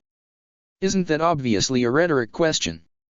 "I know you always find a way to snuggle in my bed, Nariko," Shinku deadpanned, "but you should at least tell your mother about it." Nariko shrugged. "I'll do it tomorrow," she smiled, "I knew you'd catch my not-so-subtle attempts." "You've practically been sleeping in my bed since I bought the house," Shinku replied. "How is, wait, you said not so subtle?" "Well, mister, it was obvious, really," she rolled her eyes, before fluttering her eyelids with a cheesy grin. "I don't want any fancy ring, by the way. A nice golden band will do just fine. Make sure you give it to me as a surprise though. You know, walking in the street and suddenly a sign pops out the question and you get down on one knee and make a very embarrassing public announcement that has me crying while you're still halfway through it." Shinku chuckled, shaking his head. "Yes, ma'am, do you want fries with that order?" Nariko pouted. "A girl can dream, you know." She huffed, before checking the flower bouquet once more. "You know, I don't understand why they throw the bouquet.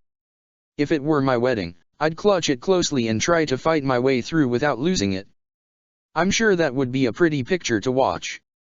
They turned a corner, walking slowly across the well-lit street and the chorus of drunken men and women that circulated the roads of Konoha, apparently still hanging on to the festive atmosphere. "You know," Nariko said, "I worried a bit when you weren't there at the start of the ceremony. I sent a clone to check, and found traces of a battle with quite a lot of blood on the ground." "It wasn't mine," Shinku replied. "It's complicated." Nariko stopped walking, forcing Shinku to halt since his only arm was still in a deadlock, surrounded by Nariko's own. "Explain it in simple terms," she looked at him firmly, "please." Shinku locked eyes with her, before exhaling deeply. "I encountered 2 shinobi that were loyal to Orochimaru who wanted to change sides. One of the 2 had a problematic bloodline, the one used as a base for the cursed seal, while the other actually helped in the creation of said seal. Yugo, the problematic bloodline user, went berserk and I had to knock him out. The other one came willingly as a sign of good faith. They're both in the custody of the torture and interrogation department right now." "And?" Nariko insisted. "And that's all?" he hazarded. "Nothing else to hide, mister." "I have no clue. Should there be something else?" He frowned. "I shouldn't have told you that to begin with, you know? The only ones who know are those in charge of Konoha's defenses." "Duh," Nariko smirked, "I know you can't resist my puppy eyes. Those were actually, I'll slaughter you if you don't talk now, eyes, you know." "Nuh-uh." Shinku sighed, bopping his head against the side of Nariko's own. They walked in a silence for a few more steps, before he began to talk again. So, he said softly, how's your training going along? I'm always training, reading stuff mostly, and enjoying my life in person. She nodded firmly. There is nothing to fear. If Akatsuki tries anything, I'll rip their guts and burn them to ashes. Good to know, brat. A male, throaty voice froze Shinku and Nariko on their tracks. I wonder if you'll keep that sunny attitude after tomorrow. They both turned to gaze at a tired and sweating Jiraiya, who had just jumped down from a nearby rooftop in the process of catching his breath. Did I miss something? He asked. Porn master. Nariko exclaimed with a bright smile, you're back. Hey, Jiraiya muttered, did I miss something? This time, his voice was serious. His eyes moved towards the monument. I see a fifth head. And it's not yours. Ah, Nariko's eyes widened for a brief second, before she averted her gaze and grimaced, looking down on the ground. Her grip on Shinku's arm became painful.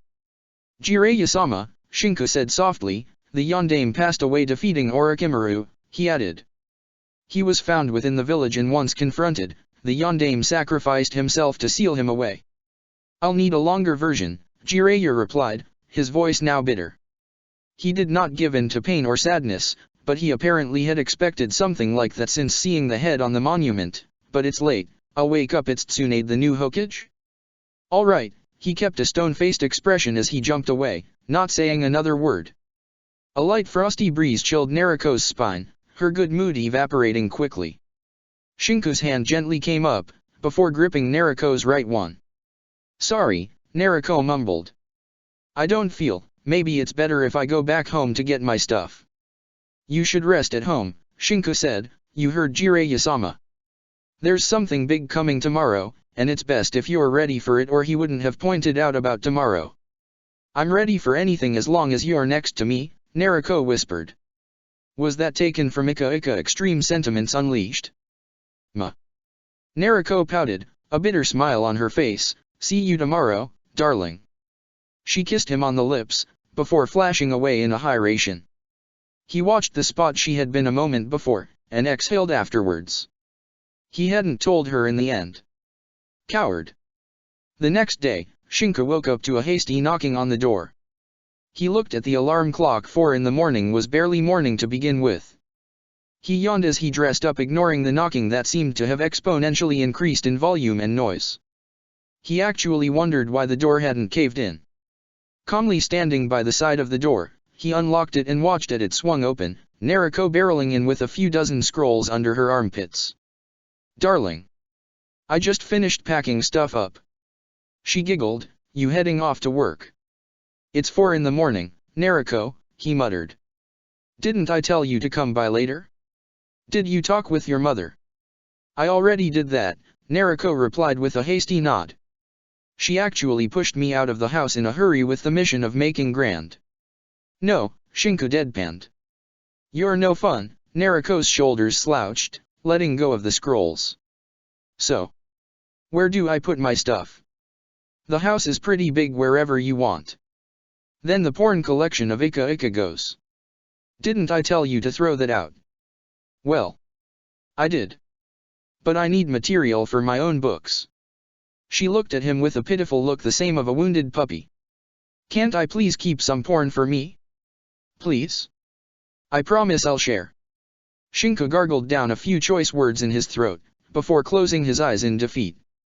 Fine, but put them somewhere no guest would ever find out by happen chance, and that includes your mother. Yada.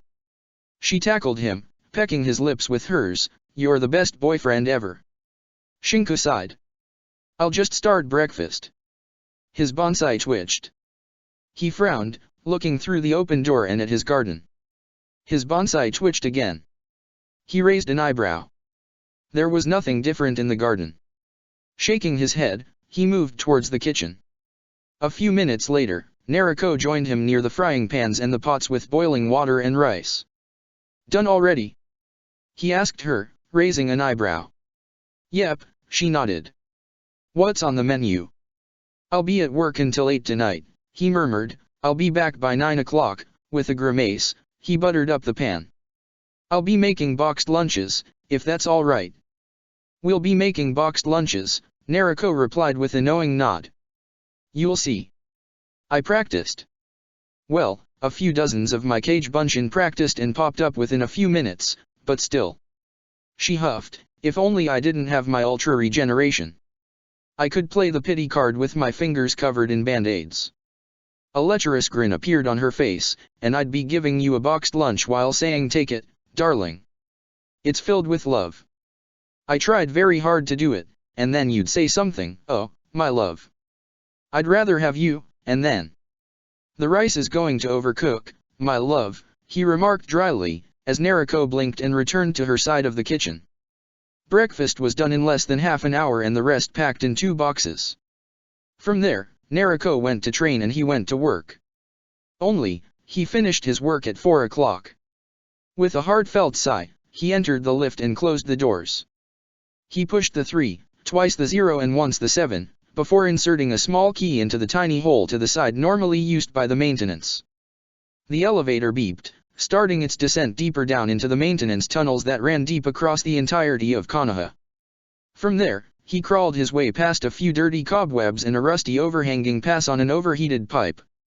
His left hand gripped on a nook on the corner of a wall 5 footsteps after a small nearly invisible mark in the wall, and from there he pulled it away to reveal a descending steel pole. I swear, he muttered. This borders paranoia.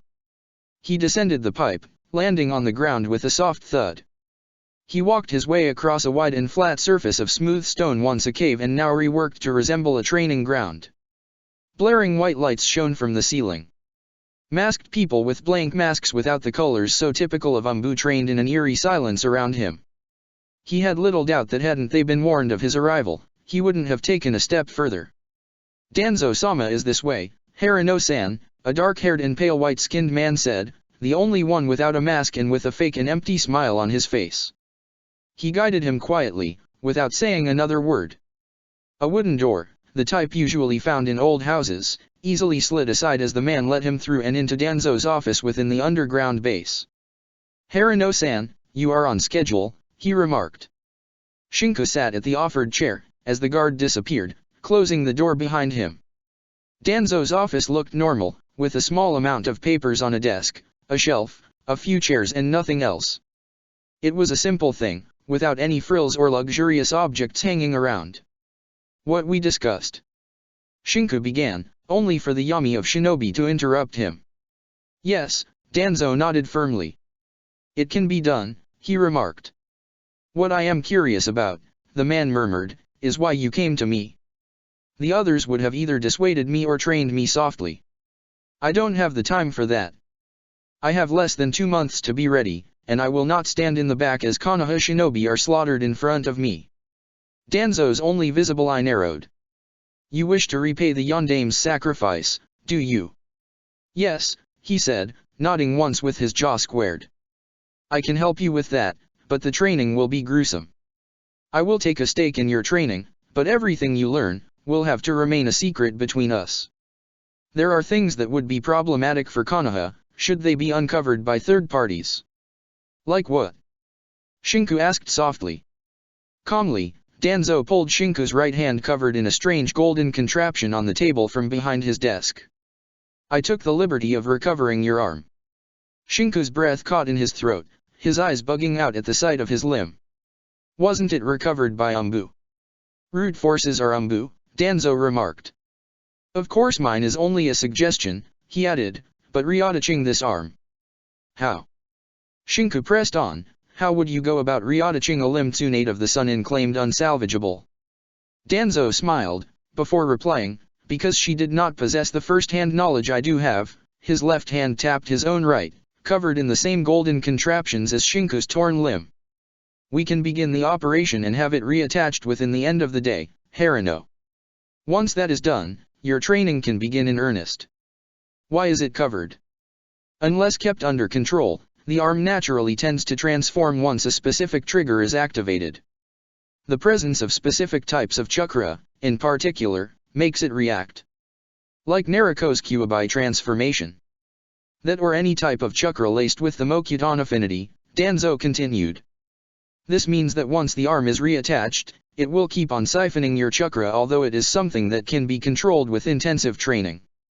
Is there any particular reason I need to have the arm reattached?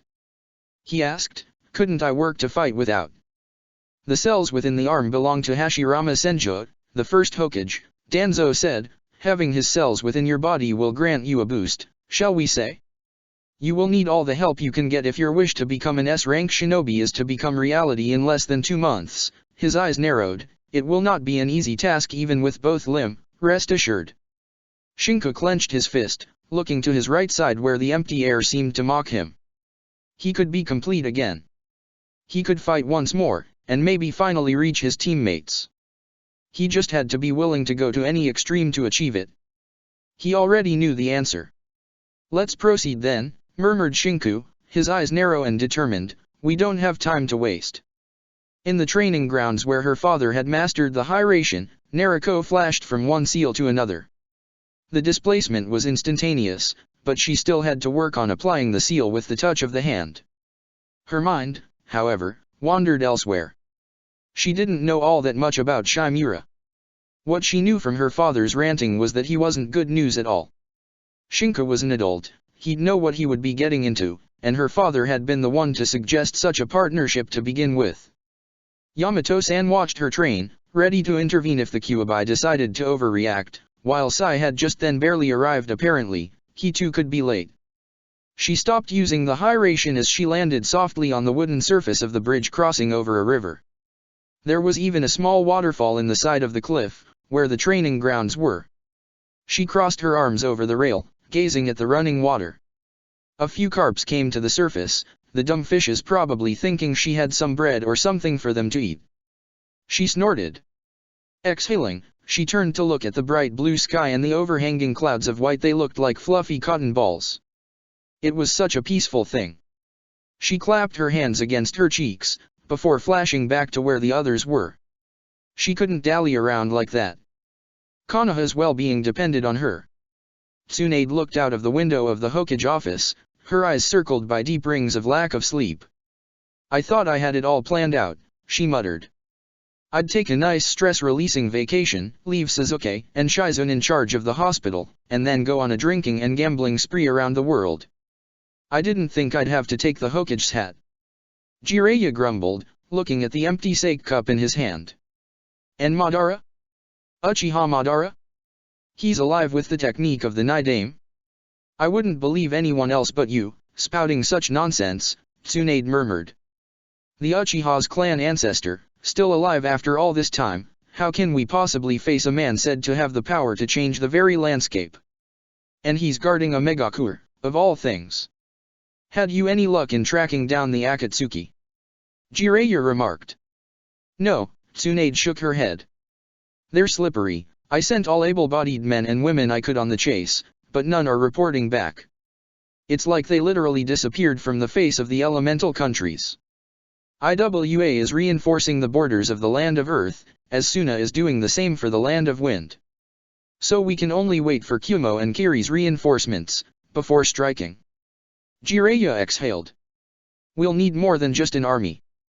Uchiha Madara, I can't believe it, and yet I saw him with my very own eyes. There was a moment of silence. How's Nariko's training going along? Very well, Tsunade replied, she's been mastering the Kyuubi's chakra and her father's techniques. And about that other brat? Has the research on the seal gone somewhere while I wasn't here? We retrieved, quite a bit.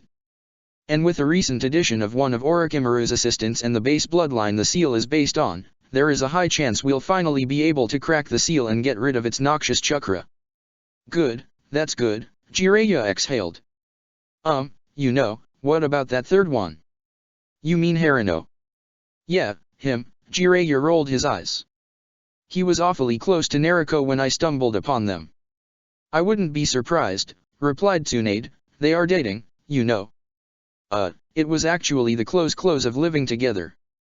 Seems I missed out a lot of stuff while I was away, Jiraiya sighed. Have you been brought up to everything Minato did during his term? Is there anything? Minato was kind enough to point down everything he did outside of papers and leave it as a scroll for the next Hokage, she said.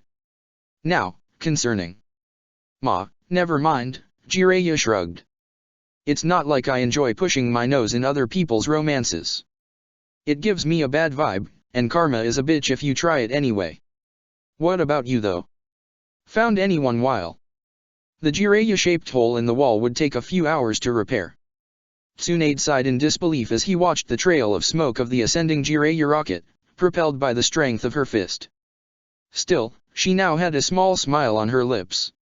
She smiled fully when Jiraiya ended up crash-landing face-first against the Hokage's monument. Some things never got old. Others, however, became stale with time.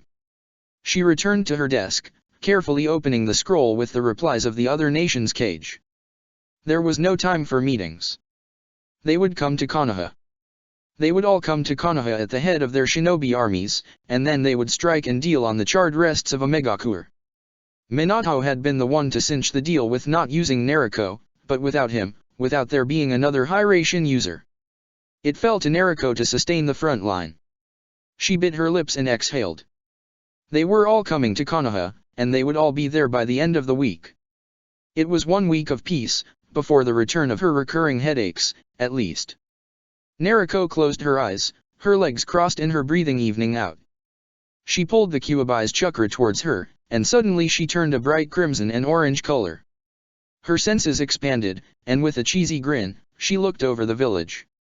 She looked a bit further, encompassing the immediate surroundings of Konoha, before frowning. The malice in people wasn't generally something big. She could feel people being angry, for example, but only as tiny minuscule flashes. There weren't pools of malice around the village, like that time when she had sensed Orochimaru. Still, she could sense if she concentrated enough other things. Her mother was talking with Sasuke's mother, and both had excitement rushing through them, their chakra a bright and bubbly color. Shinku's office was empty, but his colleagues were still working. Maybe he was somewhere deeper in the complex. She glossed over it, until a puddle of gray caught her senses. It was a tired-looking gray, as if someone carrying on a long grudge had begun to wash it away. A few steps away, blank states were, deep down under the ground. In retrospect, she shouldn't have done that. She really should have thought about it better. Danzo watched the procedure to reattach the arm from a few feet. The shinobi trained as medic nin with en route worked precisely, doing a flawless job of knitting back together the flesh, the veins, the muscles and the bones. The man upon the operation table hadn't been drugged, and yet he soldiered on the pain without batting an eyelid. Sweat poured down his brow, and yet Shinku remained quiet as the medics worked on his limb, reattaching it. Mold chakra towards the arm, the medic replied. He obeyed. Slowly, tendrils of blue chakra traveled across his skin, to where the cut of the limb was. He could feel his skin crawl and twitch, before a sudden snap literally blinded him from the pain. He screamed. He screamed loudly as he tried to grip with his left hand onto his right, only to find himself tightly held by the various straps around his body. The pain wasn't just blinding, it was more. The pain was pure, undiluted, it went beyond the mere concept or definition of pain. It was soul-rending agony, as if someone was literally ripping his skin apart, flaying it bit by bit while burning it with hot pokers covered in crusty salt-edged rocks. His bonsai cracked apart, whipping itself into a flurry of wooden tentacles that slashed away at the medics, forcing them to jump back. One still received a wound to his side, too slow to escape.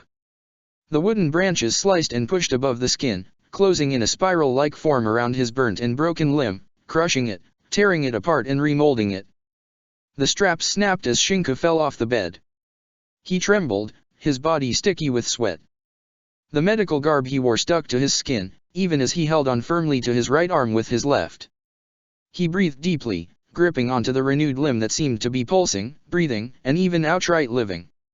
Small leaflets formed on his right shoulder, hanging from a tiny twig. Then, he felt the arm spasm. The muscles formed, the bones built themselves, and a face appeared on his shoulder. The eyes closed and the lineaments soft, the face seemed content enough simply to stay there, without doing much else. Shinku breathed as the pain began to dull away, replaced by a general sense of soreness and fatigue. The silence of him breathing lasted until the roof caved in and a roaring Naruko pounced inside, ready to slaughter and butcher everything around her. Her cerulean eyes settled on Shinku's form, and she stopped, shocked still. The medicnin had all moved in front of Danzo, to shield him from possible harm. Yet Naruko's eyes were set on Shinku, and no one else. Shinku? Naruko asked, Oi. She was next to him in a flash, looking at him up and down. Shinku. Answer me. Why yes. He stammered out. You have your arm back, Naruko replied, focusing on the limb. Yes, he said. Naruko frowned, before looking around a moment more the medical equipment, the medical shinobi and Shinku talking again. Did you break through all the layers of concrete? Yes, she sheepishly said, scratching the back of her head. Maybe I shouldn't have rushed? Was this Tsunade Bachan's idea? She asked then, looking around. Sorry guys, she said to the medics. You're not, a prisoner or something, right? No, Shinku shook his head. I'm here voluntarily. Oopsie. She chuckled nervously. I can feel other people's chakra when I'm in Kyuubi mode. You didn't feel imprisoned as much as in pain, but I should have thought about it before coming here like this, right?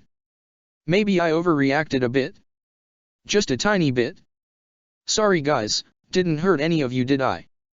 She asked the medicnins, who shook their head slowly. Yeah, you should have, Shinku nodded softly. The next minutes were somewhat awkward. So, Naruko said once more, clapping her hands as she stood up, is this some sort of secret medical facility? Where's Grandma Tsunade? Is she not participating in this? Where's Sasuke, or Shizune? No offense to you guys, but I'd rather know my darling is being treated right, and...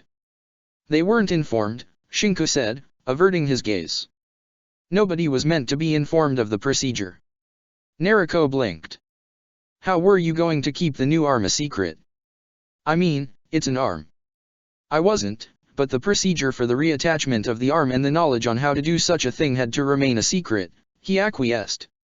Oi, Naruko took a step forward, her right hand coming up with an accusing index finger pointing at Shinku.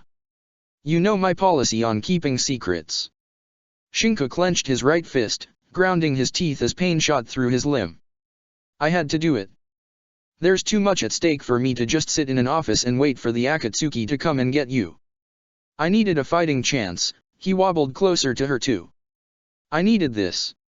And what about telling me this beforehand, What, you think you're the only one who needs something? I need things too, you know. Her eyes began to water. I need to know if you're in danger or not. How do you think I felt when I saw you in pain, somewhere in the depths of Konoha, Don't you think it's cruel? I already suffered once through something like this, and you had to go and do it again. I'll have nightmares about this, I'm sure I'll have nightmares. And his left arm circled around Naruko's shoulders, hugging the trembling frame. His right arm pained him as he did the same movement, albeit slowly and in the opposite direction. You're unfair, Naruko mumbled, gripping him in a fierce hug, her face buried in his chest. You're too unfair. And you worry too much, Shinku replied, his chin on her head, you worry really too much. Naruko breathed deeply, before separating from the hug, and delivering a headbutt straight against Shinku's forehead. Gah! Grunting in pain, Shinku wobbled back a few steps. That's for keeping secrets from me, Naruko growled. Well, sorry for the rooftop, then, she looked at the ceiling. And I'll want the details of this, of everything this is, tonight. I did plan on telling you tonight, Naruko, Shinku murmured, but the girl shook her head. You didn't have to do this. You could have just stayed out of it. I can be selfish when I need to be, Naruko, Shinku replied, but I'll never be so selfish as to let others fight while I hide, especially not when I can fight. Naruko gripped on Shinku's left shoulder with her right hand. Just promise me you won't do something stupid and die for it. I told you I can't. Then lie. I'm giving you permission to lie to me, but let me hear it. She pleaded, please, let me hear it. No, he shook his head. I'll try my hardest, but I don't want to lie to you. Ahem, Danzo coughed, having in the meantime walked forward. As enthralling as it is to watch, we need to complete the procedure. Shinku blinked, before slowly turning to face Danzo and bringing his right arm upwards. Oi, procedure. Naruko took that moment to step between the two of them, the medic nins having most optimally decided to leave as fast as they could. What procedure? A seal on his arm, to keep the chakra drain of the limb in check until he can learn to control it, Danzo retorted. Would you rather do it in my place, Namikaze-san? How many symbols? 3 point or 4? 4 points and 4 symbols, tracing from the shoulder and heading down across the arm itself. I can do that, Naruko said, before turning to look at Shinku. Just sit and let me finish the job.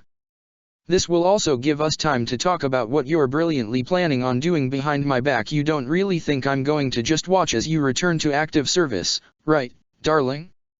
Really? And here I thought you would have loved staying home with the kids, and then you drop this on me? You have no shame at all. Shinku sighed, before sitting down and gingerly letting the arm lay down on the side. Sorry. Don't be, Naruko huffed, accepting the ink and the brush brought forth by one of the returning medic shinobi, who disappeared a moment later having done its job. You'll be taking me to have dinner at Ichiraku and you're the one paying for it, mister. Ugh, Shinku grimaced, you drive a hard bargain, Naruko. Danzo turned, giving his back to the two, and left. He could not stand to watch such displays of emotions. It made his skin crawl. The ink burned on Shinku's skin as if it were liquid fire. His arm felt alive, bursting with a sort of uncontrollable energy that demanded an outlet, and Naruko insisted on no twitching. Will you stay still? She grunted, you know seals are like operations? You shouldn't do them on your family, the stress could lead me to making a mistake. Badly written seals explode, and I do like having you whole. You're taking this better than I expected, he replied. It's because, of course, I knew you'd do something stupid like this in an effort to pay back. Pay back? Don't act all ignorant with me now, mister. Her eyes softened, while the strokes of her brush came to a halt. You probably thought you had to get stronger, didn't you? I knew that look on your face was telling enough. You're an open book for me, darling. I thought you had started secretly going to the gym actually, but well. You really aren't angry. I am angry. I also learned how to cope with my anger, she smiled sweetly. You have no idea how much am I going to milk this in the days to come, do you? Something tells me I should accept a once-time only retribution, no matter the cost, Shinku replied. That's precisely why we're going for ramen. You think your bank account can take the splurge? She flashed him a predator-like grin, just you wait until I've had my fill. She finished inking the seal quietly, humming a catchy tune. The moment she was done, she brought both hands forward to finish the array. The ink burned brightly into the skin, making Shinku hiss as it. Oh, crybaby you, Naruko pouted, it's not even a sting. Why yeah, right, his arm twitched, suddenly feeling tiny pinpricks all over his skin. So, is that it? Nope, Naruko smirked, I've still got ink, you still have free space on your body, and there's something you promised me, didn't you? The hydration. Yep, I wouldn't have had to break down the rooftop if you had it, she pointed out, the brush already dipping in the ink pot. Promise me you won't overuse your power, Shinku muttered back, eyeing her firmly. I promise, worrywart. Naruko rolled her eyes. The moment the hydration seal dried off, Naruko flashed away. Only to reappear right behind Shinku, embracing him and letting her breasts press against the back of his head. So. She giggled, how does it feel? Am I using my powers responsibly? No, he said. You aren't, he deadpanned. Naruko groaned, before resting her head over his. Do you think tomorrow is going to be a hell of a day? I'm pretty sure of it, Shinku said. Didn't you talk with Tsunade already? Did Jiraiya say anything? Naruko blinked. Oopsie. Oopsie? Naruko. And with that, Naruko flashed away. Shinku hissed, clutching his right arm a moment more. He breathed in deeply, stumbling and taking a step forward before the pain receded into the back of his head. It was just a dull throbbing, nothing dangerous. He clenched his right fist, as small tendrils began to emerge from the limb. He smiled at that, sweat on his brow, before he erupted into a sickening short bark of laughter. He was no longer average now. He was no longer one of the many. He had power, he had training, he was someone better. Chapter 79, Keen over the perspective. The sun scorched the training ground. Steel met steel, explosions rocked the air, flickers of light and heat mixed as a battle unfolded. A groan of pain turned into a pressing advantage, a kunao nicked the arm spraying blood out. A punch met a masked face, cracking it. A tanto stabbed him in the sides, throwing him on the ground. A giant shuriken embedded itself on his back, before he staggered back on his feet and expelled it. Fire chakra burned his wounds to a close, as Shinku tried to stammer out a few words. The training continued before he could even speak. He learned setting a broken arm in a fight in less than 2 hours, after countless time watching it break during the vicious spars. He could barely see what was in front of him, the blood dribbling down his forehead all the way to his eyes. He learned to fight without. It seemed such an obvious thing. It reeked of impossible, but he learned. He bled until he had no more blood to bleed, his fingers trembled as he worked through seals of techniques he had to master by the end of the day. His body screamed for respite, but his mind refused to listen. He returned home after what felt like 3 days, crashing asleep before he could even mull over what had happened in the meantime. Had it really been 3 days? Maybe it had only been a day or less, but he couldn't remember.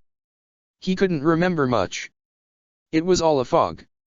When he opened his eyes again, it was morning. His limbs burned as if he had flailed them. He felt a pair of hands slowly snake on his back, filled with callus. "You stupid man," Nariko grumbled from above him. "You go out in the morning and return like this in the evening. What the hell did you do?"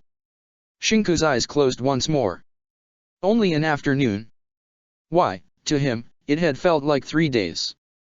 But it had only been an afternoon? He had trained for only an afternoon, and he was this much in pain? His entire body hurt more than he could imagine, he could feel his muscles clench and spasm. "You're going to burn out," Nariko whispered. "You know this, yes?" "Stupid," she murmured, slowly embracing him from behind. "You're a stupid man." He woke up an hour later, his body moving by its own. He had to go to training. He didn't know why he knew, but he had to. It was as if he was walking within a dream. It was a fog-filled, hazy dream that he couldn't understand. It felt as if he had been sleeping for days, or as if his brain had decided to shut down for no reason at all. Yet he walked out of the house and flickered back to the training grounds. Once more, it felt as if 3 days had passed by the time he returned home in the evening. His mind burned. His head drummed and screamed, but his body was the one that now moved, twitching towards the bed. Once more, he collapsed. Nariko watched from her spot, sitting at the kitchen's chair, holding a cup of tea in her hands and a sad grimace over her face. There was nothing she could do now, was there? Shinku wanted this. She saw him leave in the mornings without a word and return in the evenings tired and battered, and yet he didn't say a word even then. She could only watch. She wanted to scream at him to stop, but he wouldn't listen. She knew him long enough to know that he wouldn't stop, no amount of words would convince him otherwise. "How's Mr. Future Namikaze doing?" Jiraiya asked one day, unexpectedly, as they were training to master the one-handed complete raise non. She blinked. Come on brat, I'm sure you have him whipped already." Jiraiya smiled brightly. "He'll be the one taking your surname, I guess." I don't know about that, honorable perverted master," she replied softly, sitting down on the ground and bringing her eyes up to gaze at the sky, her hands gripping on her ankles as her legs crossed. "My darling can be as headstrong as me sometimes," she smiled, "maybe too much." She dropped her gaze on the ground. "I think you should tell me what's going on, you know." Jiraiya pointed out. "I promised not to," Nariko squirmed. It's my business to take care of," she said. "Time I solve my problems by myself, right?" She inclined her head to the side, "Can't always count on others." "If you say so," Jiraiya hummed. "What's he doing by the way? I heard Tsunade was furious a few days ago, nearly demolished a city block. And I also heard there's been a fallout between Sasuke and him, right?" Ah, Naruko nervously chuckled, it's not that bad, really. She looked away. They just had a heated discussion. It wasn't even a long one. Naruko, Jiraiya's gaze softened up. You've got rings around your eyes. It was obvious. Jiraiya couldn't help but shake his head. Naruko couldn't stand people fighting, and the fact that both Sasuke and Shinka had fought out of some reason he had no clue about made it all the more painful for his goddaughter. Been eating ramen for quite a while, she mumbled, at night, I end up waking up sick with stomach aches. Really? Jiraiya pressed on. Yes, really. She snapped back, glaring at him now with her fierce blue eyes holding on to a frosty glint he had never seen before. Ah, that was it then, it was no longer his young and happily smiling goddaughter to be spoiled. He was talking to a woman, not a child to an adult, not a brat. All right, he brought both of his hands up in surrender. Sheesh. Something's got you all twitchy, right? It's the Dem Akatsuki's fault, Naruko grumbled. All of this is their fault. And I'm supposed to lead the charge on a Megakure now, you understand that?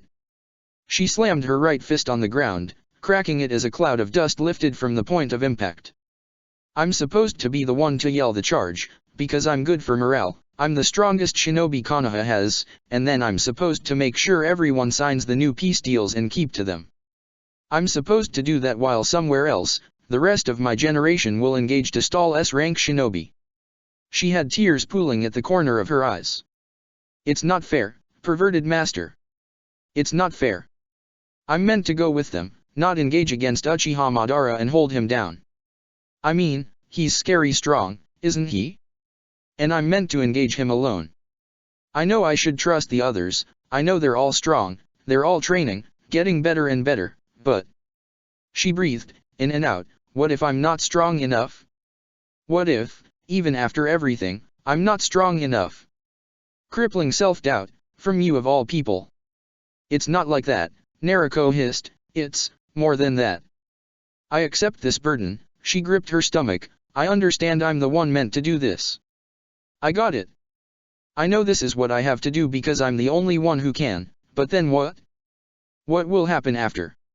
Will there be another Uchiha Madara, one day? Will there have to be another Naruko Namikaze, one day? Will my sons and my daughters have to fight, one day, again? I'm not really following you any longer, Naruko.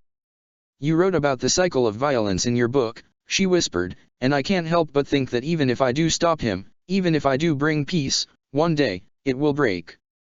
That day, what if it will be the neck of someone I care for that will be sliced by the enemy's kunai?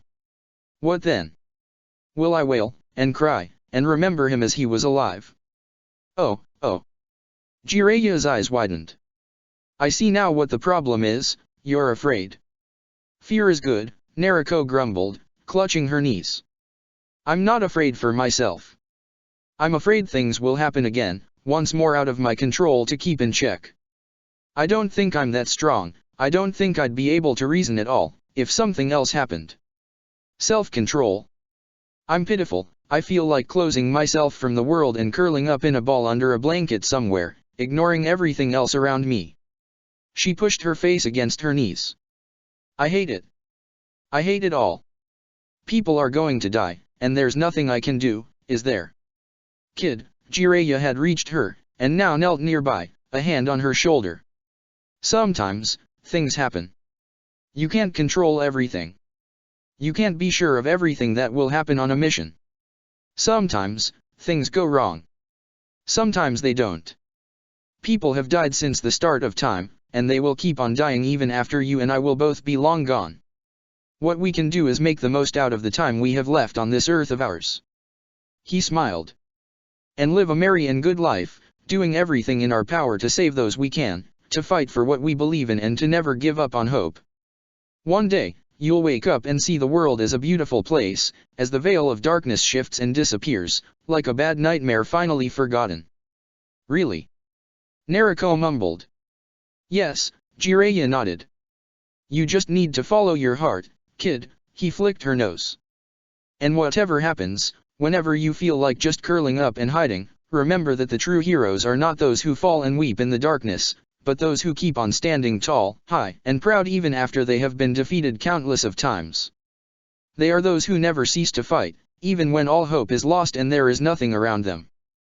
The people who never give up, those are the true heroes. She swallowed bitterly, before slapping her cheeks and standing back up with a resolute "gah" sound. Enough wallowing then, she exclaimed. Back to training. When Drazen of Absolute Doom, here I come. Can't you find it another name? Jiraiya asked, chuckling nervously as he stood up too, dusting off the dirt from his knees. By the way, Honorable Perverted Master, Naruko said, a smile on her face. I think you'd like talking with my boyfriend.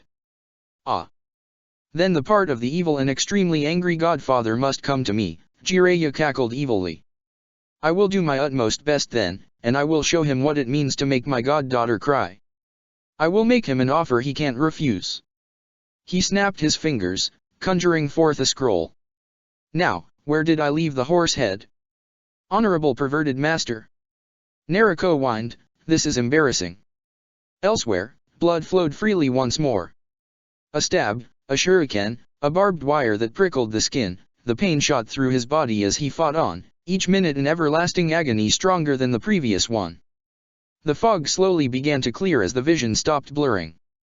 The moment his body hit the ground, he twisted his hands and kicked the side of the sparring partner he had, sending him to crash backwards. He growled, blood dribbling down his forehead. Two more charged ahead, flickering away as Kunao came for his neck. He gripped their wrists, pinning both shinobi down and slamming them one against the other. His eyes closed as he spun, flinging them on the ground as they bounced on it, the floor cracking. The rude shinobi rolled back, wobbling back on their feet with their masks cracked. Enough for today, Danzo said crisply, stepping forward. Your taijutsu has improved tremendously, Harano-san. Shinku nodded, before coughing out blood into his awaiting palm. It's not enough, he remarked. It isn't, Danzo acquiesced. How many days do you think passed? 8, he replied crisply. Only 2, I'm afraid, Danzo smiled. Your mind can keep up with it, that is a very good thing. Keep up with what? A method of training the Uchiha clan mastered over the course of decades, when they had no time to teach and yet skilled operatives were required. It is a combination of physical and spiritual training, shall we say. I can't remember it, what are we doing actually? He frowned, holding a hand to his temple. It's, sort of foggy. 3 days can pass in the blink of an eye, Danzo said, stepping closer. And as the body feels everything, it learns everything, a hand stilled on Shinku's shoulder. This method is usually preferable when both sides possess the Sharingan, due to the brain strain, but you will have to do with the Senju cells within your bloodstream. Sharingan? He asked, his voice hesitant. But you don't have, ah. He closed his eyes. You do. Indeed, Danzo nodded. The exact nature of this training is a secret specifically for that. I admit, collecting the eyes before they could be burned off by their clan and swapping them with normal ones is quite the risky endeavor, but dead men need no eyes. That's why the security at the hospital was lax. You punched holes in it to begin with, Shinku murmured. You took the eyes fresh out of the Uchiha corpses. Indeed, Danzo nodded. I did that, and much more to ensure a fighting chance for Konoha. A fighting chance against what? Against Konoha's enemies, of course, be they outside our walls, or within, Danzo said. And you're telling me this because without this form of training, you would hold no chance at all to achieve the S rank in time, Harano. Danzo smirked, his lips twitching upwards in amusement. In the end, you need this. It is extremely rare for someone to survive the Senju cells. Mostly, rejects of the operation turn into trees. But after the training, there's nothing preventing me from. His eyes closed. I won't remember much of this at all, will I? Oh no, Harano. You will remember. It is important you do. Do you not understand? You are a shinobi, hence you are a tool and a weapon. Shinobi are a bit more than mere tools, Shinku replied, clicking his tongue. Some are, but not all. Many are expendable, aren't they? And now, however, you no longer are. He turned thoughtful. No, if anything you are quite precious. I'm feeling all the creepy vibes, Shinku deadpanned. Feeling them all, even from here. Did you know the Uchiha clan nearly revolted? Danzo remarked offhandedly, giving his back towards Shinku and starting to walk away. As much of a precious resource as their Sharingan is, do remember that even they would be eliminated, if they became a risk to Konoha's well-being. When did that happen? Shinku began to walk, following behind Danzo. During the Yondame's reign, Danzo replied. The malcontent began during the reign of the Nidame, who mistrusted the Uchiha after Madara's actions. It grew with the return of the Kyuubi, the creature supposedly under the control of Madara himself. When the Kyuubi attacked, many thought an Uchiha had to be behind it. Nobody believed it happened by chance. He turned to gaze at him. Unfortunately, that was the case. The people needed a culprit, and with Naruko Namikaze hailed as a hero, they needed a demon. They stepped past a long and narrow corridor, overlooking a deep chasm at the depths of Konoha where water rushed forth, probably the underground river that also worked as a garbage pit where the sewers dumped their contents. Nobody publicly dared to speak against the Uchiha clan, but after the sudden sickness of their clan heir, and since it was never discovered if it actually was a sickness or a murder attempt, the Uchiha came dangerously close to a coup. After all, if Tsunade Senju cannot heal an illness, then really, is it an illness to begin with? That was when Danzo turned to stare at the fatigued form of Shinku. He gestured upwards. Can you hear it? Hear what? Shinku asked, his eyes remaining fixed on him. Danzo's eye pulsed. The crow croaked raucously as it stabbed through Shinku's flesh, disappearing within his chest. Shinku's eyes rolled back in place, his breathing even. What? Nothing, Danzo remarked. Let us proceed. He turned and left, walking once more leisurely at his pace. They reached yet a larger room, where dozens of children were sparring against each other. These are the new recruits of Root, Danzo said, gesturing at them. They will be the last under my reign. Why are you showing me this? Shinku asked, gazing at the children now standing at attention. I hold no doubt my time will come.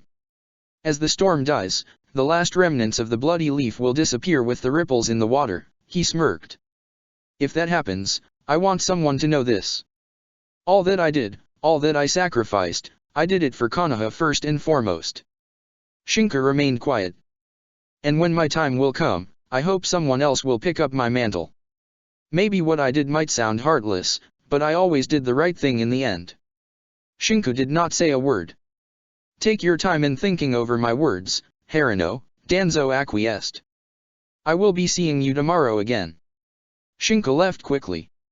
It was suffocating to stay in those cramped underground quarters no matter the actual size of the rooms in there.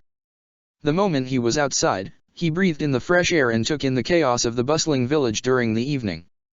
The civilians went along their normal everyday lives as usual, but the tension was there and it was palpable. It was as palpable as the foreign shinobi that came escorting their respective cage, and that seemed keen on looking around Konoha as much as possible. He walked down the street quickly, heading towards home. He didn't feel all that tired now, all things considered, but he didn't want to risk blacking out in the middle of the road. He was getting used to the strain of his new arm on his body, just as the training from hell was slowly becoming something he could bear. Deep down, he knew he should report to the Hokage Danzo's words, but he couldn't. Maybe later, after everything was over, he'd have the time. As it was, he had other things to think about. He reached his garden, walking through the blooming flowers as he made his way inside the house and in the kitchen. Maybe he could prepare dinner for.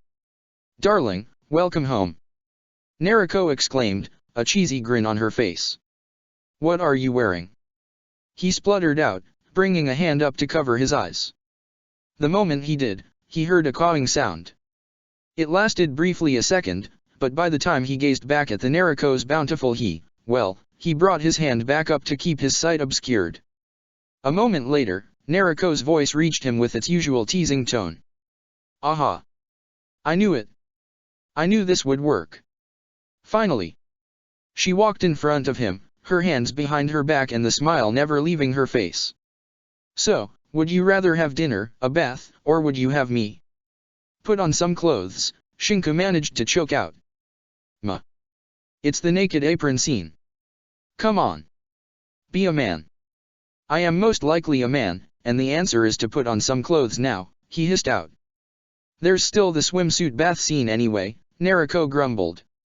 No. I'm not hearing any no. Yes, you are. Nope.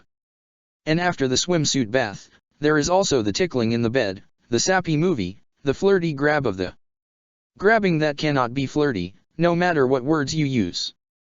Shinku exclaimed hotly. Really? Her head dropped against his chest. I'm glad. You're glad, for what?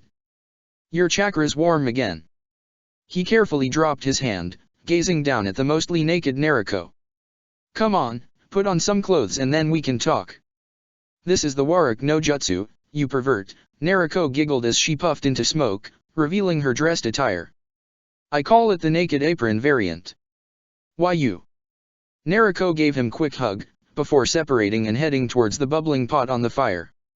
I had some free time this afternoon, so I asked my mom how to make her pick-me-up ramen. Pick-me-up ramen? Shinku asked, moving closer to the pot only for Nariko to point a ladle his way. Back away from the pot, mister. This is a secret Uzumaki recipe known only to the beautiful Uzumaki Namikaze descendants. I will defend the secret ingredients with my life. Shinku brought both of his hands up in surrender, moving away and sitting down. He cracked his neck to the sides, before yawning softly.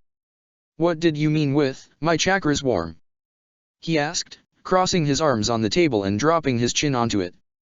I think it happened after getting control of the Kyuubi completely, Nariko replied. I can sense emotions sort of. When someone's happy, sad, angry, I can feel it. You know how chakra's unique to each living creature, right?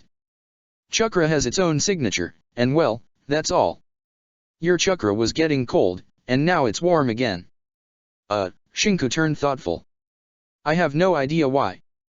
Nariko remained quiet, stirring the broth in the pot every now and then. Are you sure about keeping up with this training? Shinku sighed. Just, hear me out, all right. Nariko said, her voice soft. I don't want anyone to get hurt. I know you're training hard, but you don't have to risk your life doing it. Many bad things happen if you exhaust yourself while training, and sometimes accidents can happen, and you can get hurt, and what if you break one of your legs while training? Or something else happens and you cannot fight? I'm being very careful, Nariko, Shinku replied. Yeah, I know that, she mumbled. I still can't help it. Hope for the best and prepare for the worst, right? Yes, indeed, Shinku muttered. There's nothing else to do but train and wait. Well, that's not really true, Nariko grinned. We could try some positions, I know that. She stopped talking a moment later, her eyes softening up. Really, she grumbled. She moved around the table, leaving the kitchen only to return a brief instant later with a blanket. Stop being so unfair. She brought the blanket on Shinku's shoulder, as he had already fallen asleep, his head resting on his arms. A moment of silence settled in the kitchen. The broth bubbled. She returned to the pot with a sigh. Darling, wake up, Shinku frowned, carefully opening his eyes to face the steaming bowl of ramen. Food's on the table. Dig in. Thanks for the food, he grumbled, before rising up and splitting the chopsticks. He blew on the ramen. It did seem to be just a normal type of ramen, rather than some complicated version of it. Nariko watched expectantly as he began to chew on the noodles. He blinked. It's very good. It's delicious, better than Ichiraku's, really. He, glad you liked it. Nariko's smile would have brightened the darkest of days. Eat your fill up, darling. They began to eat in a comfortable and warm silence, interrupted only by the loud slurping noises of Nariko, who hummed happily from her spot. You know what you could do to make your girlfriend feel happy and appreciated? Shinku sighed. What? It's not a death sentence. Nariko pouted, but could you please make peace with Sasuke? Shinku frowned. Why? Did we fight? Nariko raised an eyebrow. You don't remember? Remember what? Well, Sasuke tried to ask about the arm. Heck, Tsunade tried to ask about the arm too, and you remained silent. Didn't say a word.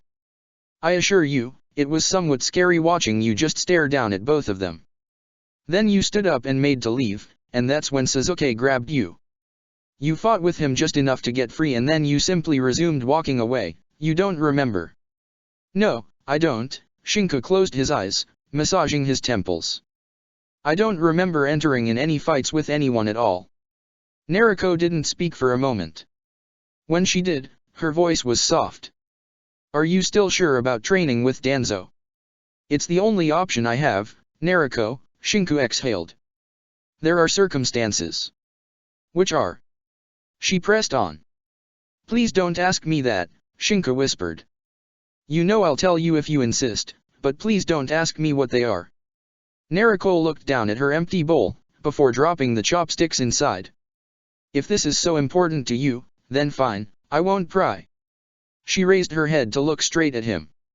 I'm warning you though, when this is all over, I'll want my answers. Thank you. Shinku exhaled. I love you. Naruko grumbled, twiddling a strand of hair with her fingers. Yeah, unfair bastard, she rolled her eyes, a twitching smile on her face. The next day, Naruko strolled inside the Hokage's office. So, she said, is this the retirement home for old people? Tsunade's right eyebrow twitched. Unaki's face furrowed. Momokai Zabuza grunted something similar to a venomous, you'd like that, brat. The Kazekage narrowed his eyes. The Raikage, of Kumo, huffed in displeasure. Jiraiya chuckled, giving her a wink of approval. Such lack of respect, Unaki chose to speak first. Do you not train your shinobi in manners at all? Well, some people here should really retire, isn't that right? I remarked, gazing at Unaki. Zabuza gave a long look at Naruko, before saying with a gruff tone. Where's your teammate? He left some unfinished business last time we met. Naruko growled softly. Now, Naruko, Tsunade said crisply. Enough with the banter, we don't have time to waste. Granny, this won't take more than a minute, Naruko replied, holding a bright smile on her face. She walked closer to Zabuza, bringing up her index finger and pointing it in his direction as she stopped a few inches away from actually touching his robes. If I see you near my boyfriend, if I see any Kiri shinobi near him, if I even have the inkling of the doubt that you're trying something to make him suffer, the air began to grow heavy. Or if you even think that I won't realize whatever stupid or moronic plan you might have to put his life at risk again. I swear on my father's grave that I will find you and I will make you pay. Have I been clear, Momokai? Because I'm pretty darn sure your village can replace you without batting an eyelid, but my Shinku isn't your apprentice. He never was, and never will be. She huffed in his direction. And with this, the discussion is over. She gave back a smile to Tsunade, inclining her head to the side. You were saying, Granny. Tsunade blinked, before coughing as the tension dissipated in the air. Zabuza merely laughed, probably he even enjoyed the bloodlust that had seeped out of Naruko's words. That's her mother's temperament all right, Jiraiya chuckled. There was a reason she was called the Red Hot Habanero. Somewhat, the fact that the Raikage began to shudder for a split second wasn't missed. That explains a lot of things, I muttered. Anyway, I levied as many shinobi as I could. We can separate our shinobi half and half, with the Namikaze brat here taking care of sieging a Megakure, but how do we take care of splitting us as Kage? It would be better if there were enough S rank to stalemate the Akatsuki, Tsunade replied. Jiraiya grimaced, before turning thoughtful. From what I gathered, they have quite the selection of S rank shinobi. Haiden of the Land of Hot Springs, Kakuzu of Taki, Kisame of Kiri and a few Edo Tensei shinobi. For the latter, we will need sealing squads to deal with them. I do not know the abilities of their leader, but if he can ruin all of them, and if he has Uchiha Madara guarding a Megakure, it doesn't bode well at all. How many are we counting? Unaki asked. At the very least, they're in 7 plus the Hakusabi Jinhiriki. Jiraiya pointed out. If it's any consolation, he is most likely still alive. We scourged all of their remaining bases in the country, so the only way they have of extracting the tailed beast is to head back to a Megakure. Still, it is nothing more than 7 S rank shinobi, possibly Uchiha Madara, and what little a Megakure has is a defensive force. Need I remind you of the Raikage stand? Zabuza grunted. It's not a matter of numbers with S rank. It never is. Well said, I exclaimed. We should personally deal with the S rank shinobi and leave a Megakure to our men. Uchiha Madara was said to control the Kyuubi, and I don't want to risk it if it's true he's alive. That's preposterous, Unaki rebuked. If Madara actually is a threat, then all the more we need the strength of the Jinhuriki to deal with him. We already drew a battle plan, yesterday, Tsunade ground her teeth out. You can't seriously want to change it, again. I fought against Madara once, Unaki replied. I know his strength better than anyone else. He isn't an enemy one can underestimate. We are talking of an entire army fighting against a single shinobi, I snarled back. How do you think it will end anyway? He can't be stronger than all of our shinobi combined. You really have no idea of his strength, do you? Unaki replied softly.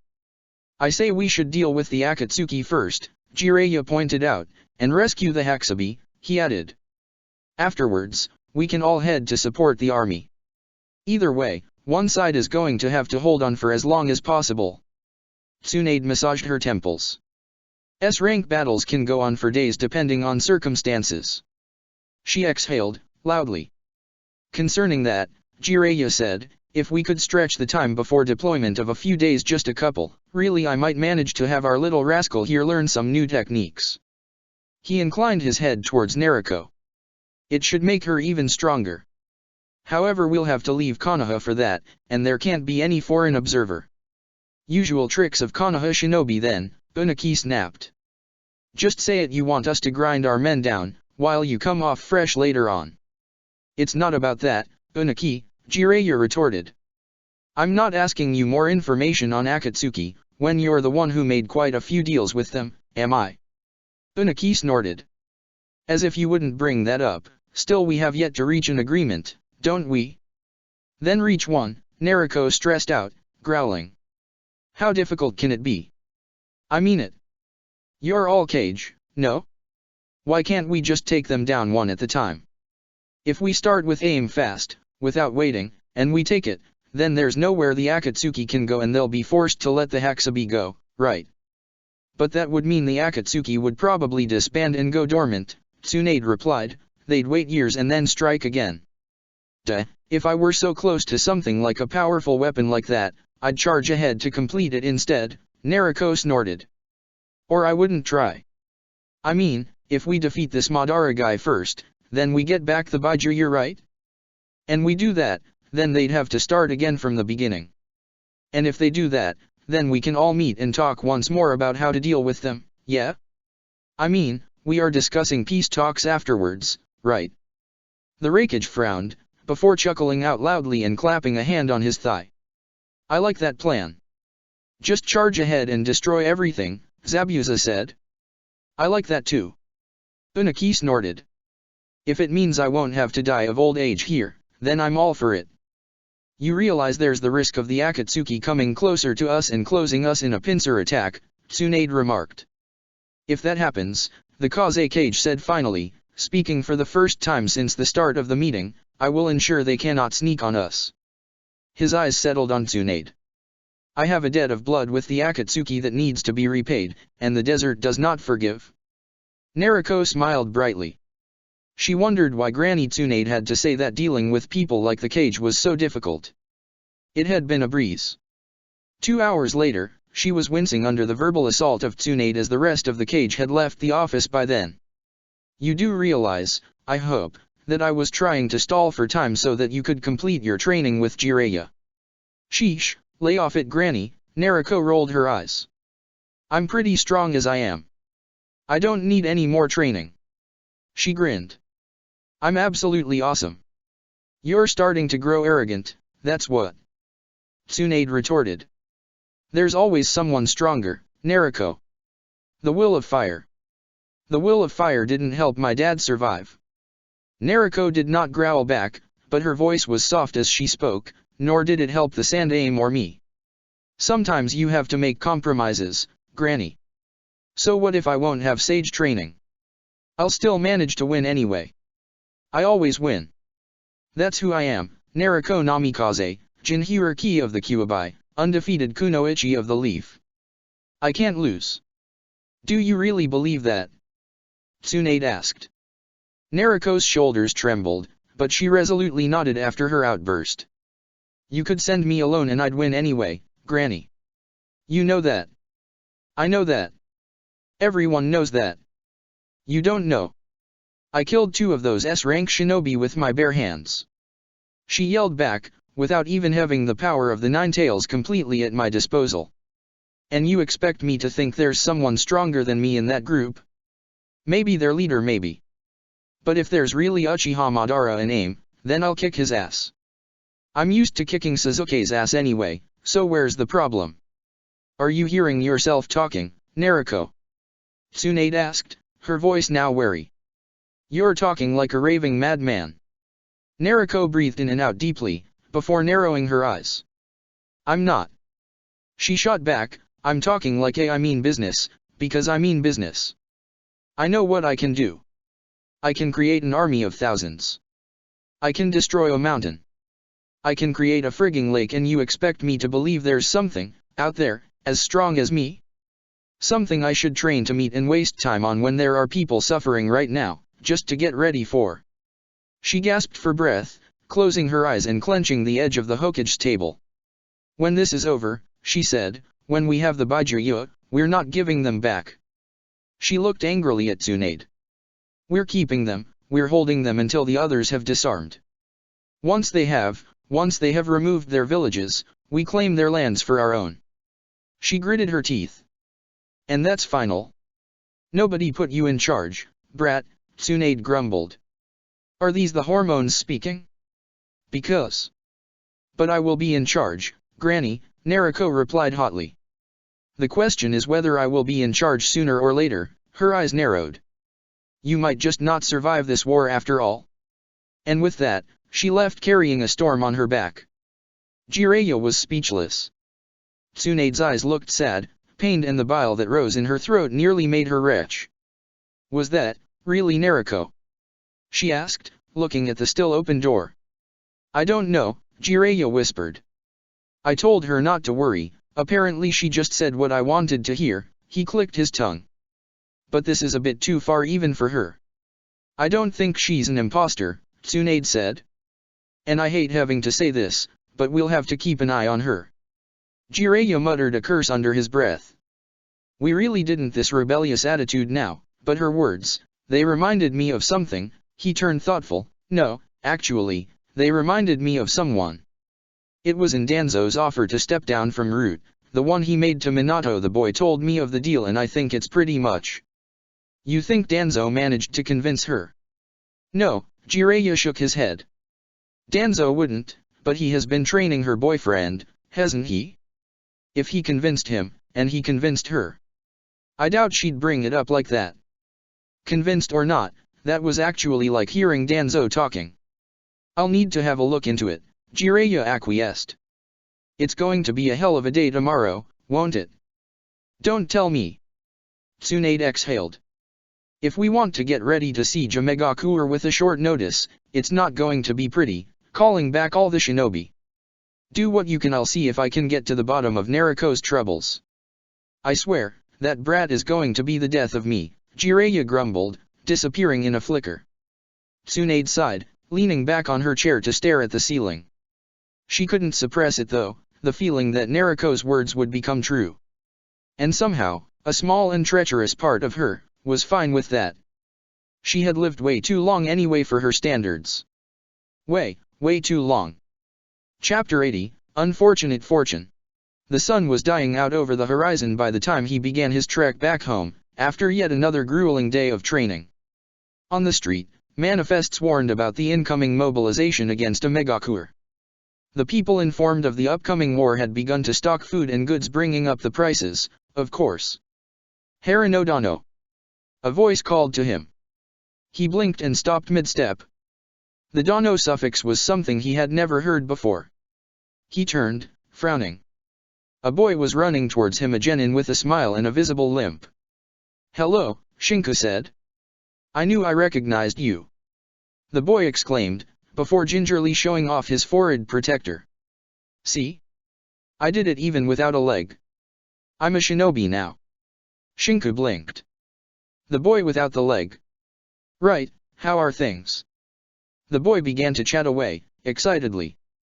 Shinku half listened and half did not, because hearing about him being in the same team as the top kunoichi and the Rookie of the Year was not something he considered interesting, until he connected the dots. Wait, he blinked.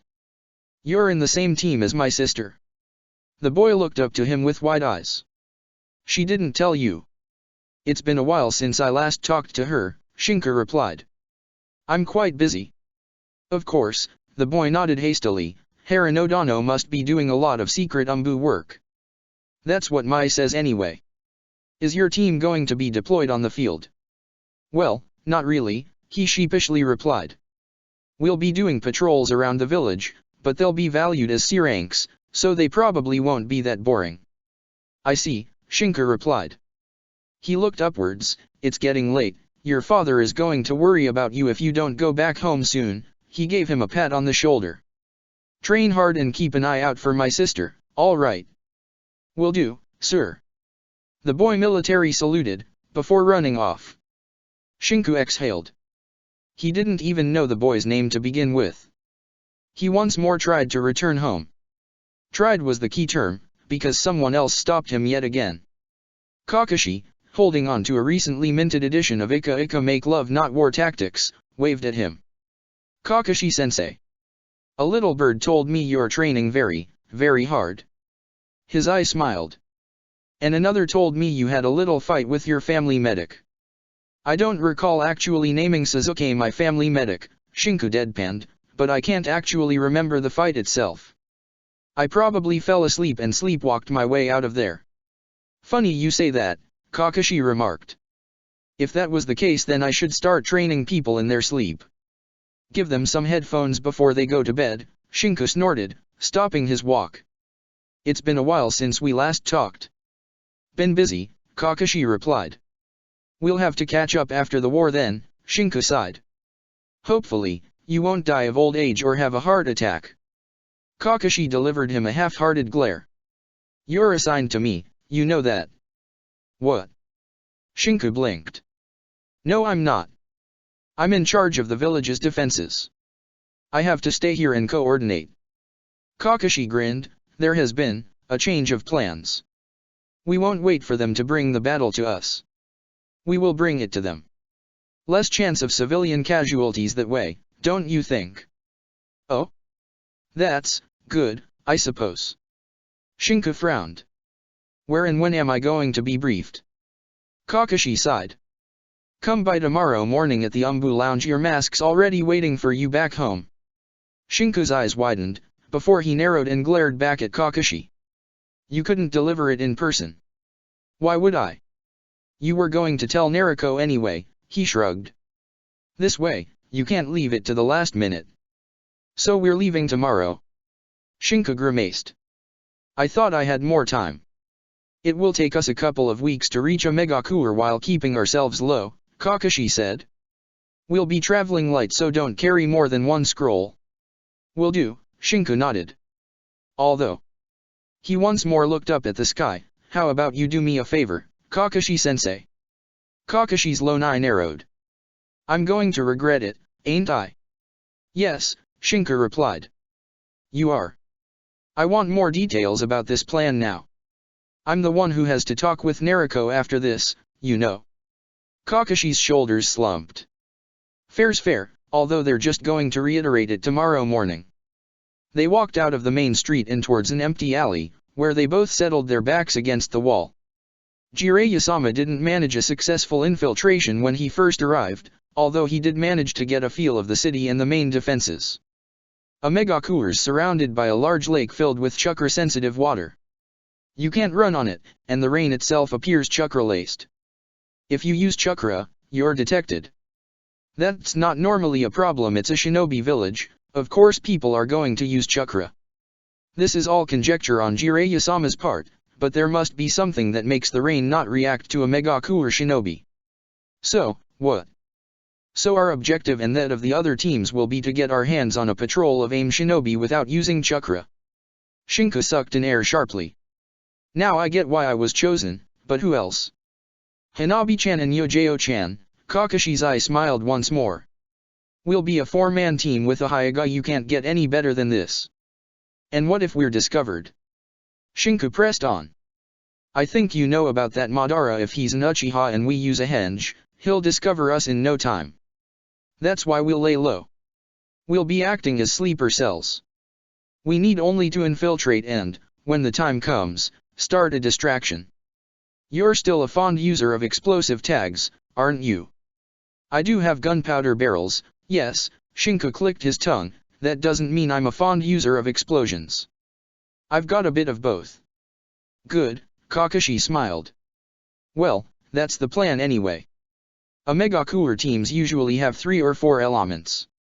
It all boils down on whether we find a way to avoid the chakra rain or not. If we don't, worst case scenario is that we have to swim our way across, use a hook to climb the walls, and all the while avoid the enemy patrols. Shinku snorted. That's going to be a walk in the park. Maybe I could tell her something of the sorts. Don't worry, we won't even use chakra for the mission. Kakashi hummed. She's your girlfriend, but I'm sure you're just exaggerating. She'll take it well. Trust me. You know, the last time I trusted you on something I ended up enrolling in Umbu, spending 5 years in the middle of the war and coming back more messed up than when I left. Kakashi grinned. Maybe, but look where you are now. The dead last of the class is now a tough and strong shinobi of Konoha, given S-rank missions because of the Hokage's trust in his skills. Only with me, it seems the S stands for suicide. Shinku sighed. Well, off to do my duty, I suppose. Kakashi gave him a nod and a pat on the shoulder, before flickering off. He resumed his walk. Finally, Shinku reached his house. He had barely opened the door that the hair at the back of his neck already began rising, the air inside heavy and filled with something akin to murderous intent. He closed the door carefully, before walking his way into the kitchen. Nariko was staring, with the hard and murderous gaze that she usually reserved for people that entered her shit list, an Umbu mask. It was a cat mask of white porcelain and with dark blue lines. Nariko had both of her hands on the table, her face lowered on the surface and keeping her eyes fixed on it like an animal ready to pounce on a prey. On the nearby stove, the ramen pot seemed to have been left to fend for itself, doing poorly at that too since it was bubbling beyond its edges. Nariko? Shinku asked. The girl's ears twitched, but she kept on staring at the mask all the same. You know, Nariko pointed out. I get it that you returned to active service. I understand that. How could I not? However, I'd like to know whose brilliant idea it was to send you an Umbu mask. I mean, you're going back as a Jounin, right? You don't have to add the Umbu risks to it. We're not hurting for money. It's not about the money, Shinku replied. It's about certain skills I have acquired during the course of my life that will turn useful in the long term. He shuddered as Nariko's eyes moved from the mask to him, and then went back to the mask without another word a second later. You shouldn't make excuses, Nariko continued. You'd have offered yourself voluntarily if they had asked, wouldn't you? Shinku sighed, moving towards the pot. I actually wouldn't have, he acquiesced. I thought the plan would be to stall the other S-rank shinobi of Akatsuki before the siege, and I trained to join in on that, but infiltration's fine. It's nothing I haven't done before at any rate. When are you leaving? Nariko asked. Who's in the team? She stopped looking at the mask, a soft growl still nestled in her throat. Tomorrow in the morning I have to hear the briefing, Shinku pointed out. I'll probably be given an hour to bid my goodbyes, he said. I'm with Kakashi-sensei, Yojeo-sensei, and Hanabi, he added. We'll have to ambush an enemy shinobi team and make our way inside the village. It's nothing I haven't done before. I was the one in charge of preparing the ambushes during the war, Nariko. Nariko moved towards the pot, stopping an inch away from Shinku. She looked at him. He held his breath. Promise me, from the bottom of your heart, she whispered. Swear it, swear that no matter what, you'll survive. She gripped his shoulders, her eyes trembling and her breathing raspy. Swear it, or I won't let go. I will never, ever, let you go. I promise, Shinka whispered, his hands gingerly touching Nariko's cheeks and holding her face still. I promise, he looked her in the eyes. I promise you I won't die, his fingers took care of the tears rolling down her cheeks. Hey, he murmured softly, with a small smile on his face, this isn't the end, all right? It's not the last time we'll see each other. Come on. You promised, Nariko said. So it's all right. You'll be back and everything will be fine. She breathed in deeply, before bringing out one of her full-powered smiles. I'll treat this as just another mission then, one where I'll pop up to save your sorry ass at the end of it anyway, she grinned in his direction. If something goes wrong, she added. But that won't happen, she gripped the sides of the ramen pot and lifted it, bringing it on the table. It was only then that she realized the noodles weren't merely soggy, but already merged into a single entity. Crap, she muttered. It burned. How about we go and eat outside? Shinka suggested, putting a hand on her shoulder, you and me, and a romantic dinner waiting for us somewhere, romantic. And then we can be lucky all night long at a love motel somewhere. No. Nariko pouted. You know you'd be lucky every night if you just stopped with that silly notion of waiting for the marriage. Nariko shot right back at him, crossing her arms over her chest. Maybe you're actually gay or something, I mean if that's what rocks your boat you just have to ask and. Shinka sighed, before flicking her forehead with his index finger. Are you done? Ouch, Nariko whined. You're an unfair prude. What is it? Is it the size of my babies? I can make them bigger, you know. Or maybe you prefer them smaller. Is it a hips thing? You know we're shinobi, I can use the henge. She puffed in smoke, reappearing as a younger schoolgirl version of herself. I can call you Uni-I-chan if you want. She pouted, twiddling her ponytails with her fingers. She puffed in smoke again, or maybe it's the master reply you prefer. She had a maid uniform on. Well? What is it? Come on. Tell me your fetish and I'll transform. Magical fetish girl Nariko at your service. The knuckles hit Nariko on the head a moment later. Wincing, she dropped the henge and began to rub the sore spot. Ouch. You don't hit girls.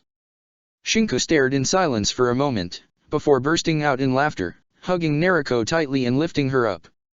She giggled back, clasping her hands around his neck. The cat mask forgotten on the table, the two left for a quick bite outside. Jiraiya, standing on the rooftop with his arms crossed, sighed.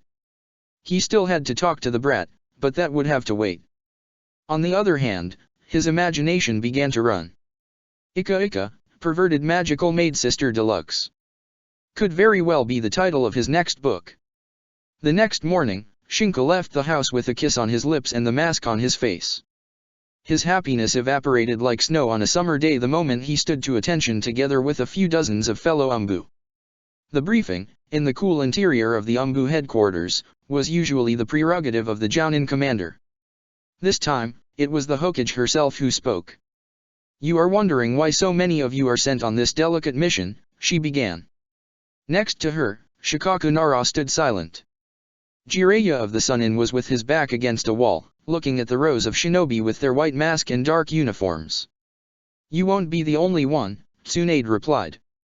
Shinobi from IWA, Kyumo, Kiri, and Suna will all join you in trying to infiltrate a Megakure. It might not suffice, she added, but I hope it will be enough. Your duty, your very important duty, will be to dismantle, disassemble, and destroy anything that might aid the Omegakure's shinobi in defending their village. The village is, by itself, an impenetrable bastion. You will do what you must and what you need to breach it. She took a deep breath, before continuing. Uchiha Madara is real. You will all receive some hopefully working tools to infiltrate the village without using chakra, they are all prototypes, none of which tested, but we do not have the time. If this threat isn't culled now, it will grow beyond anything the elemental countries will be able to fight. We will be defeated, and many will die, she looked at the Umbu. You are the best Konoha has to offer. Each of you has been handpicked, selected, scrutinized, and chosen for this very important job. You are the best. If you fall, if you fail, know that Konoha will remember your sacrifice. The will of fire burns brightly in the shadows of the leaf, she added. Make Konoha proud, shinobi. Make your friends, your family, and your loved ones proud. The Anbu remained quiet, but the drumming in their chests grew of a few beats. Very well, Shikaku Nara took the word next. You have been assigned teams based on color and mask type. Blue Wolf, Blue Cat, Blue Dog, and Blue Bird will form Team 1. Red Wolf, Red Cat, Red Dog, and Red Bird are Team 2. In order, there are still Green, Black, Purple, and White. You will depart in intervals of 1 day. You will not aid members of other cells discovered by the enemy. If one of you has been found or suspects he has been found, he is to avoid implicating the rest of his team whereas possible. Shikaku exhaled, before adding. Due to the nature of the village and the threat level, you are authorized to use any and all means possible to lower the fighting potential of a Megakure. However, do so at your discretion. Shikaku grimaced, and muttered. It's troublesome to write you off as deceased, too much paperwork involved. Come back alive, understood? There was no reply. Jiraiya actually sauntered on the stage with a bright grin, even as Tsunade tried to move to stop him. Unfortunately, he slipped right by her and managed to catch the microphone. His face turned grim within a second, and Tsunade stopped. This is very important, so listen well, he began speaking, his voice somber.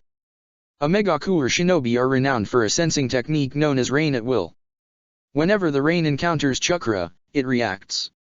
Using a large umbrella would normally work, or anything to shield you from the rain that doesn't require chakra. However, the guys in a Megakure are paranoid enough that they will keep a particular eye out on people who do that. Your best bet is to infiltrate and pass by unobserved. He drummed his fingers on the table. I know it will be hard for many of you, but you must not use chakra while infiltrating the village. You must keep a low profile at all costs, and whatever you have to do, remember that your actions will save lives in the future. There was another moment of silence. Furthermore, Jiraiya said, licking his lips. Tsunade's eyes widened, and she tried to grab the microphone only for Jiraiya to make a side jump and yell aloud a second later. Ika Ika Unlimited All-Included Edition will be freely available to all of you upstarting gentlemen. Use it well. The Anbu roared their approval and clapped their hands strongly. The male ones, at least, did so in great numbers, and a couple of females too. Jiraiya-sama. A few men cooed. Jiraiya kept up his grin as he waved at them. As a bonus, Jiraiya added, you will also receive a special gold card for the Jiraiya exclusive hot spring tour. There will be hard discounts on hot springs all around the elemental countries. And a few lucky of you will also receive the platinum card, with discounts in the red light district of Odafukugai. That. Tsunade punched Jiraiya then, sending him to fly out of the room and through the nearby wall. His legs were the only thing visible from the crater, which twitched to show he was still alive. Shinku sighed in relief, so that was where Naruko learned to break the moods. As they began to leave, the wolf-masked Kakashi receiving the mission scroll for their team, they ended up falling in line with the rest of the shinobi for a copy of the book. Teiku. Hanabi's voice came through the bird mask. Is it necessary? Yep, Kakashi replied, giddily. I so hope I get the platinum card, he added with a snicker. We can take turns reading it at night, or maybe act it. You know, I understand now why my girlfriend is as she is, Shinku remarked. She grew up surrounded by perverts. Super perverts, Kakashi shot back. Hanabi and Yojeo both stiffened. However. Cat. Why are you here? Yojeo's voice came through the dog mask. I didn't refuse the assignment, Shinku replied. Infiltration is something I dallied with too. I'll be fine. I thought you were busy with the defenses, Cat-san, Hanabi said with a frosty tone. You stopped teaching me after all? A lot of things happened, I was busy, he said. Really didn't have the time. No, really, Cat, why are you here? Aren't you still? Yojeo probably realized he had two arms once more, as she stopped talking for a brief moment. When did you grow an arm back? That's a long story, and it's classified, Shinku replied. It came their turn, and soon they all had their personal Ika Ika. Jiraiya winked at him as he delivered his book with a sleazy grin. Yours is a bit special, kid, there's an extra centerfold. He wasn't even going to bother with how the man knew it was him behind the mask. He did bother about the centerfold, because it was a letter. As they stepped out of the Umbu headquarters and began to head towards the gate, they already packed the things they needed on their person. He pocketed the book and the letter. There was not a crowd waving them goodbye. They had to leave in silence, after all.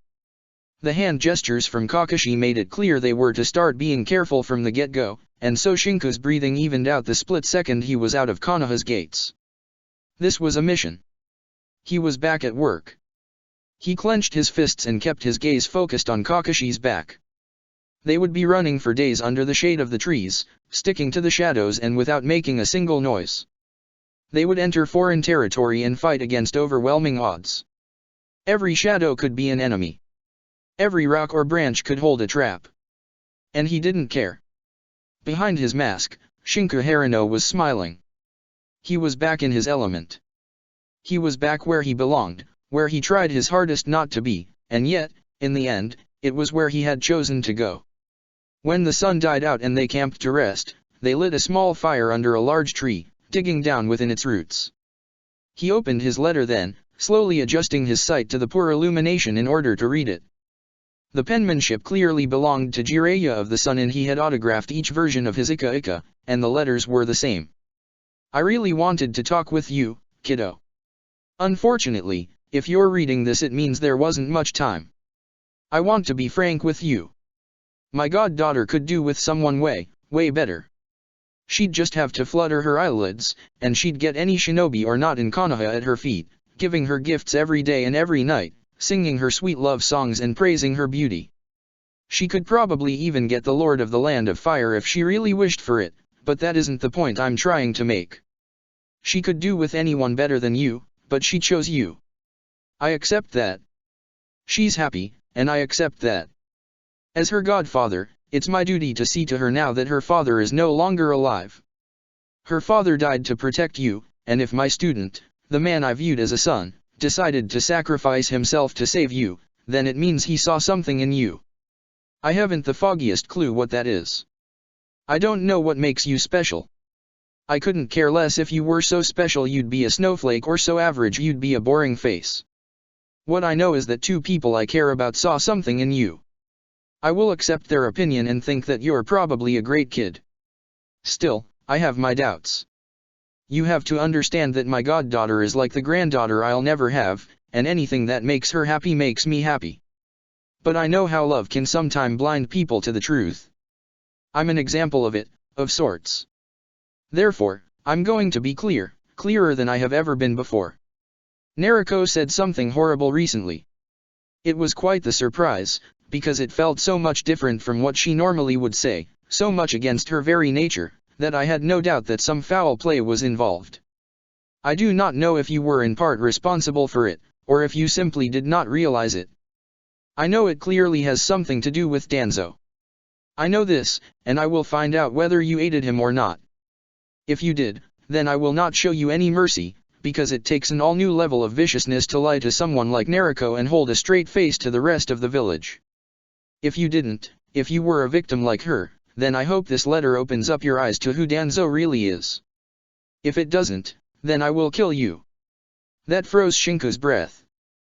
The rest of the words had come off as a jovial tone, as a calm and collected dialogue, or even as something normal to read. The last sentence, instead, took all the warmth away. There wasn't doubt, needless boasting, or even an inch of blubbering personality. There was that last line, and nothing else. No goodbye, or enjoy the book, or even some sort of word of advice. The message was clear and concise. He burned the letter a moment later. Calmly, he opened his Ika Ika copy. Did you get a platinum card? Kakashi asked, hope in his voice. Shinka raised his eyes to meet his. He shook his head. Kakashi's head dropped. Damn. Meekly, Hanabi's trembling fingers brought up the platinum card. Kakashi's eye, even though the mask should have hidden it, gleamed of a very dangerous promise should Hanabi not gift that card to him. I got one too, Yojao replied somberly, before ripping it in half in front of Kakashi. The man clutched his chest as if a heart attack had claimed him, falling on the ground and starting to whine about the unfairness of it all. Hanabi brought her platinum card forward, moving it towards Kakashi, who seemed to regain his happy self. His eyes shone brightly, brimming with happiness. Until Hanabi, mercilessly, poured chakra into her hand and burned the platinum card. Kakashi had foam pouring out of his mask's mouth as he fell backwards, twitching in despair. Shinku smiled, and quietly hid his gold card. The days passed by in a comfortable lull, until the trees began to diminish and the sky grayed out. They slowed their march after that, putting on large mud-filled straw hats and bulky dark brown cloaks, moving during the night rather than the day, and yet staying on the road. It began to rain, eventually. Thick, streaming rain fell from the angry sky as they neared the village's approximate location. A Megakure was the poster child picture of paranoia. They didn't have many holes in their defenses, and the few required one's supply wagons, to say one were triple-checked. However, they also had a never-ending stream of patrols making turns and rounds hour after hour. Konoha Genin had D-ranks about cleaning gardens. A Megakure Genin, on the other hand, patrolled the streets and occasionally the outskirts. High-ranked Umbu and Jounin patrolled the borders, but they did so with enough regularity to make it glaringly obvious when there would be holes. This meant one simple thing: there would be a Jounin and 3 Genin patrolling. They didn't need their faces, but their forehead protectors and their outfits. Right on the clock, as if they expected them, they saw a group of 4 run towards them from a nearby outcrop of rocks. Halt! The Jounin spoke first, as the 3 Genin stuck behind him, their eyes hard and looking for any sign of trouble. State your business. They all had breathers on a typical object for a Megakure shinobi. Merchants. Kakashi's voice was raspy, like that of an old man. I didn't hear you, the Jounin replied. Repeat that. He took a step forward. Merchants. Kakashi coughed out a bit harder. Shinku moved closer, patting a hand over the man's back. My grandfather, Shinku said crisply, is a merchant. We've got the permits and all. He calmly showed his left hand. I've got them under my cloak, if you want to see them. Not the first time you trade with AIM, the Jounin remarked, eyes approving his slow gestures. Keep your overhand where I can see it. Shinku nodded, and slowly brought his left hand within the folds of his cloak. He took out a bundle of documents, covered in a light plastic sheen. The Jounin neared. He took the documents and began to look through them. The rain fell thickly over all of them. There suddenly was a loud skittering noise, like a high-pitched whine. Shinku's cloak fluttered as holes ripped themselves through the seams. Dogs barked once, before rushing with their maws extended upon the soft necks of the Genin. There was a snap, a gurgled gasp, and then the patrol went down without a hitch. Good job, Quill, Shinku remarked, opening the seams of his cloak to let the porcupine down from his chest and onto the mudded ground. Good job you guys, Kakashi remarked to 3 of his dogs. Don't unsummon here. Bird, dog, check the patrol and nick their forehead protectors. Hanabi and Yojao moved to obey, while Shinku scratched under Quill's chin before letting the porcupine go with a content look over his face together with Kakashi's dogs. Summons don't use normal chakra, Kakashi remarked, they use nature chakra that shouldn't register. I hope so, Shinku replied. Time will tell. Teiko, Hanabi's voice came through, I think I found what they used to avoid their chakra sensed. She had opened the vest of one of the Genin, a girl of 14 or maybe 15 years. Her breather seemed connected to a pattern of seals etched on a flat metal surface. They use sealing to filter the air in their breathers. Shinku crouched down nearby, followed by Kakashi. I'm not a sealing expert, Kakashi pointed out. But these one look usable. No, they aren't, Shinku retorted, pointing at another set of characters. Those are explosive seals. I know a lot of them. This thing can blow up at a moment's notice. I don't know if it's a suicide trigger seal or a behave idea behind. It's too risky to put them on. They might even have some seal to recognize the user and blow up any impersonator. Let's go with the forehead protector and the breathers for the moment, Kakashi replied. Cut them off the sealing sheet. Why did they use metal?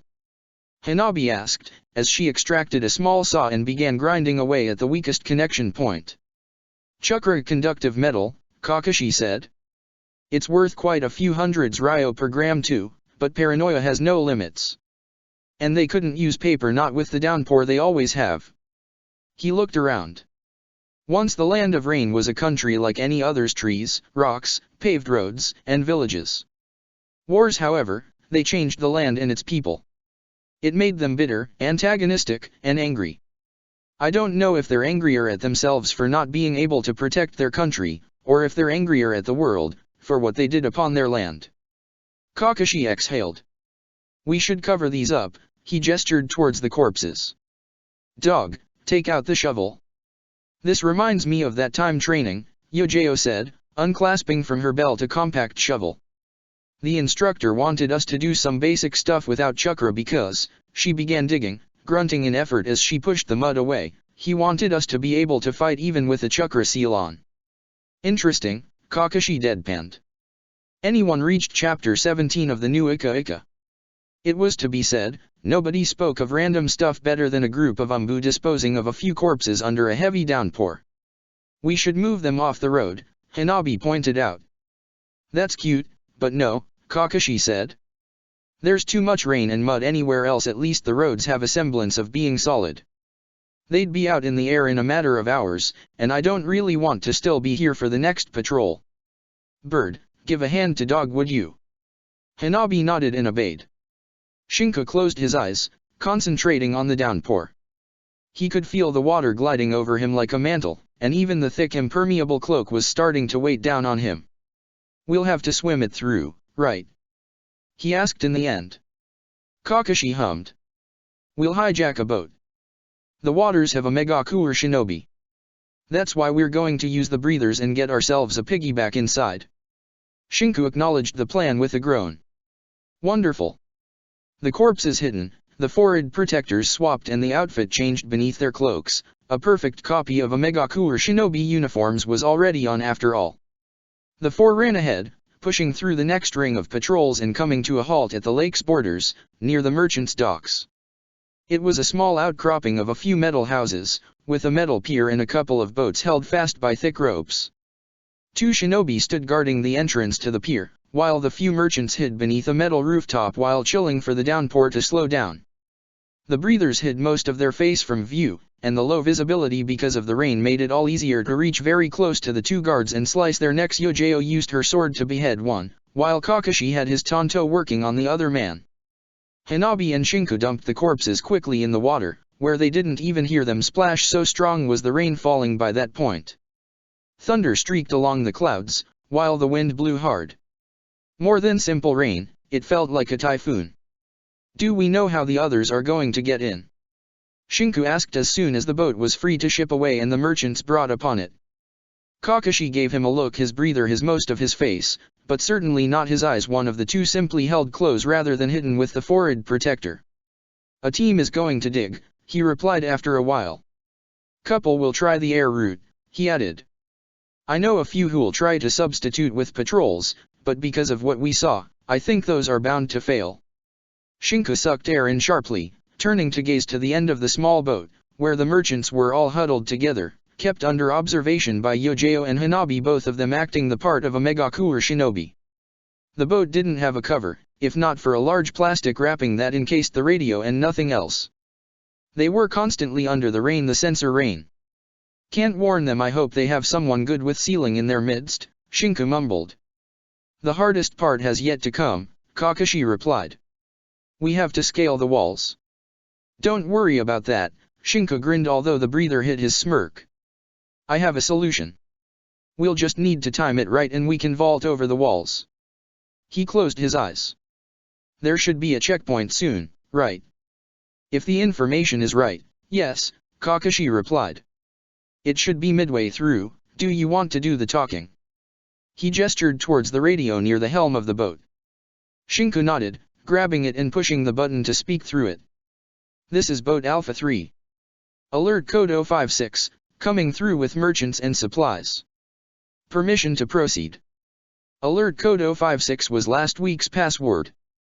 Please confirm identity, Alpha 3. Backup code is 42. God blessing Angel, Shinku replied. Confirmed.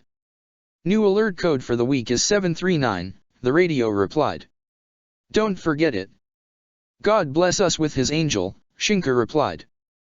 That had been the tricky part. Thankfully, while Omegakuer could have all the passwords, the hidden gestures and the obviously paranoid commanders and whatnot, they had something more, they had a Jiraiya. Do you think many toads died to deliver this information? Kakashi asked, as Shinka had already turned off the radio. What are you talking about? A movie I saw once, Kakashi remarked with a lazy shrug. Shinku exhaled, gazing ahead. We're nearing the final stretch. Are you nervous? Kakashi asked, giving him an eye glance. Surprisingly, no, Shinka replied softly. I'll warn the other two to get ready. He went to give a delicate tap on Yojao and Hanabi's shoulders, and the two nodded back. Kakashi pushed the accelerator of the boat to the maximum, before radioing in. Control, this is boat Alpha 3. The engine's stuck, it's not slowing down. The helm still responds, I have to make a turn or we'll crash against the pier. Affirmative, Control replied, sending a team to check on you. A second later, and all four Konoha shinobi were in the water, swimming beneath it as above its surface the Omegakuer shinobi dashed for the now devoid of crew boat. They swam beneath the surface until they reached one of the steepest walls of steel, the type you just couldn't climb no matter what.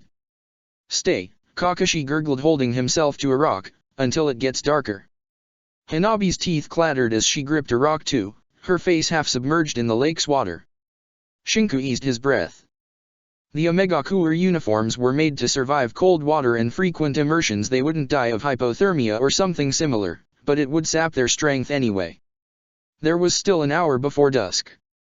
They pressed their bodies against the cliff's rocky outskirts, hiding from the lake's open waters and the shinobi patrolling within and above it. They had sent the ship east and disembarked west. Shinku hoped that the tiny misdirection would work. There would be paranoia anyway, considering they had to kill Omegakuer shinobi in any case, but what he truly hoped for would be to manage entrance before they reached a state of alert too high. They couldn't waste time, everything was on a clock. In the end, the sky mercifully became even blacker, if that was possible considering the thunderstorm. After half an hour, enough for Kakashi to give his consent to start the climbing.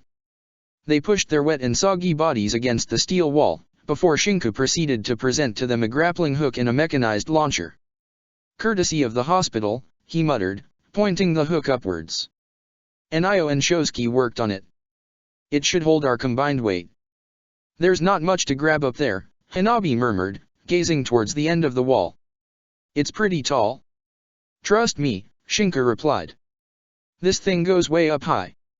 He knelt, taking aim. He did have only one shot after all, and it had to work. The moment he pushed the trigger, there was a soft thunk as the steel rope began to unwind while the hook sailed in the air.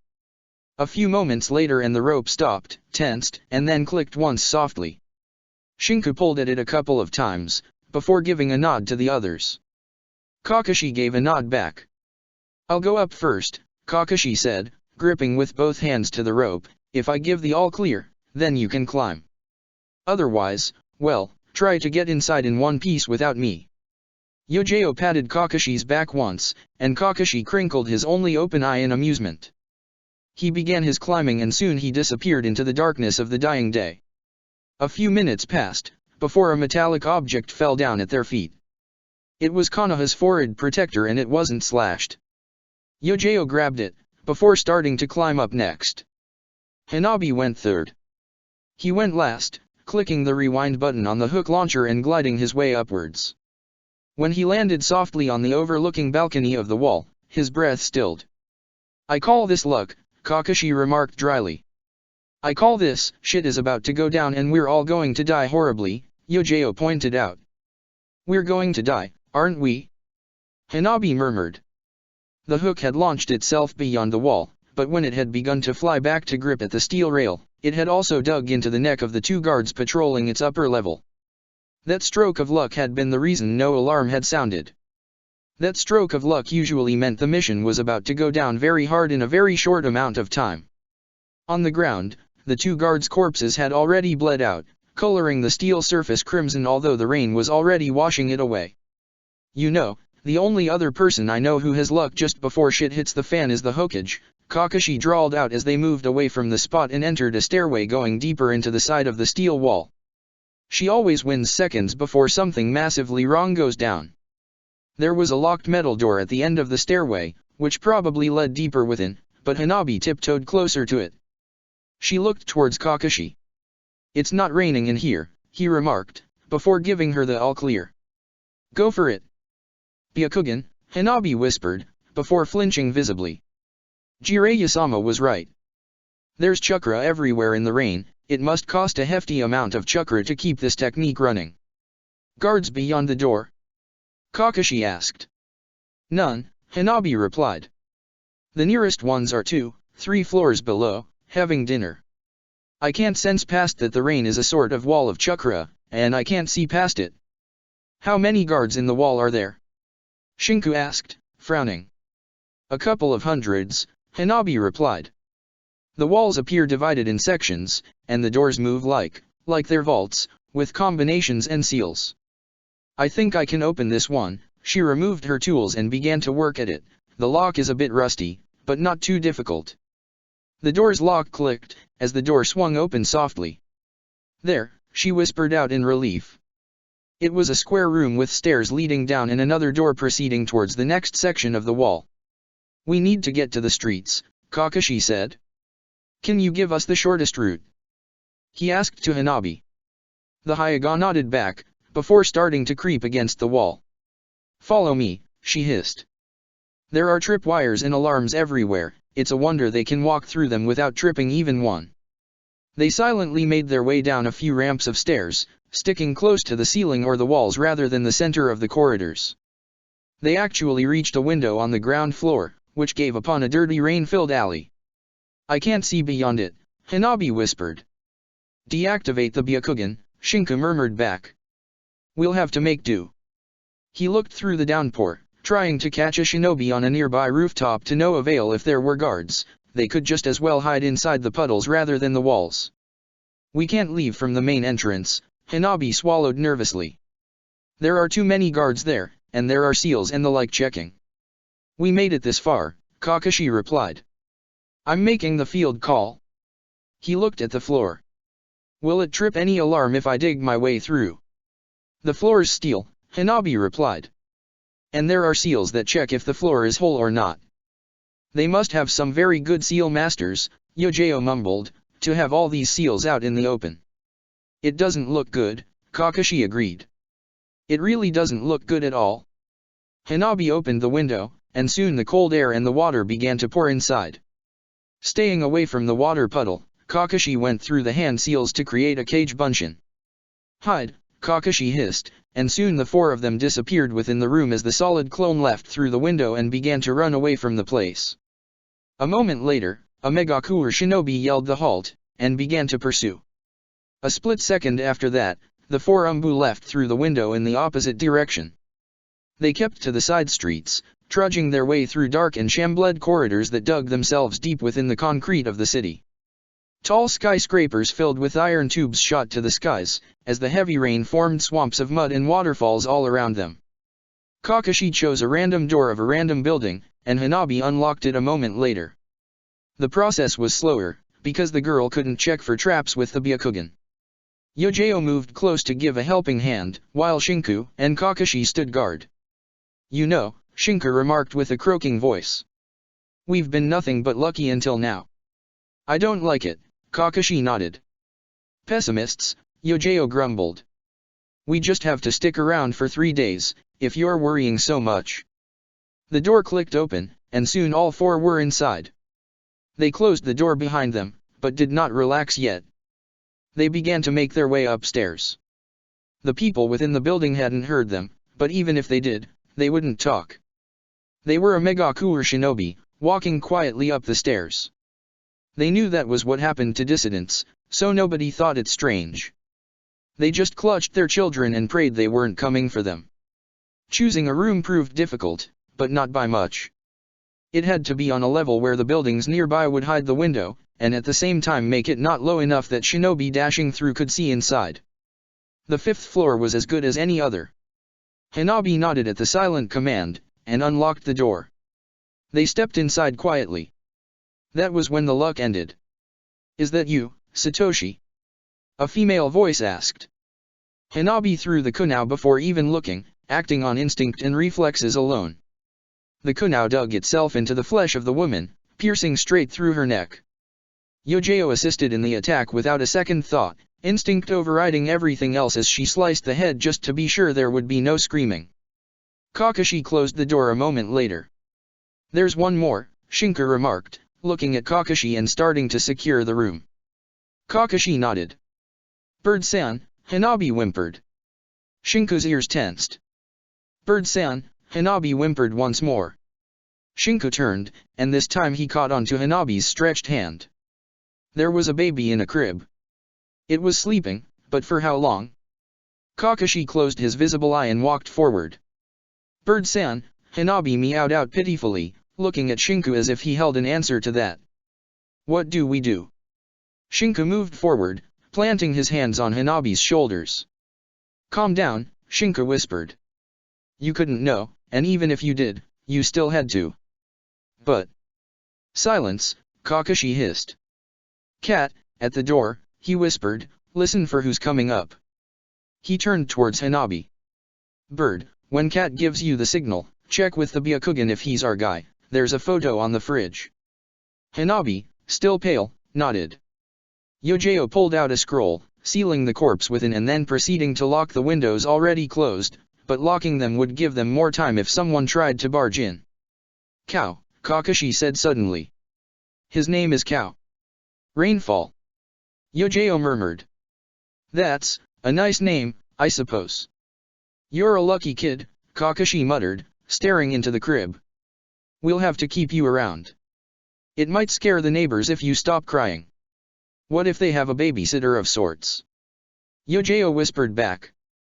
The mother wouldn't remain home, Kakashi pointed out, if they could hire one. Satoshi looks like a construction worker, he remarked next, looking at the picture. Isn't service compulsory in a megakure? Yojeo asked. It is, Kakashi grimly remarked. You know, Shinku murmured, when I thought about luck running out. Kakashi tensed. Hanabi. Shinku looked towards the girl. You mind checking? Hanabi nodded.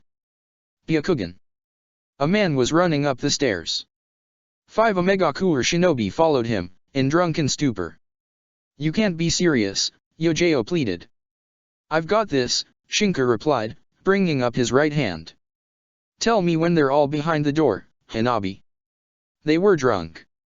Shinku could hear their chorusing and their loud banter about how AIM was the best village ever and had the best alcohol around. They had been on the night shift. And hell of a hooray to Satoshi. For being a lucky son of a bitch and having a healthy baby boy. They cheered, drunkenly, just outside the floor. Hanabi waited.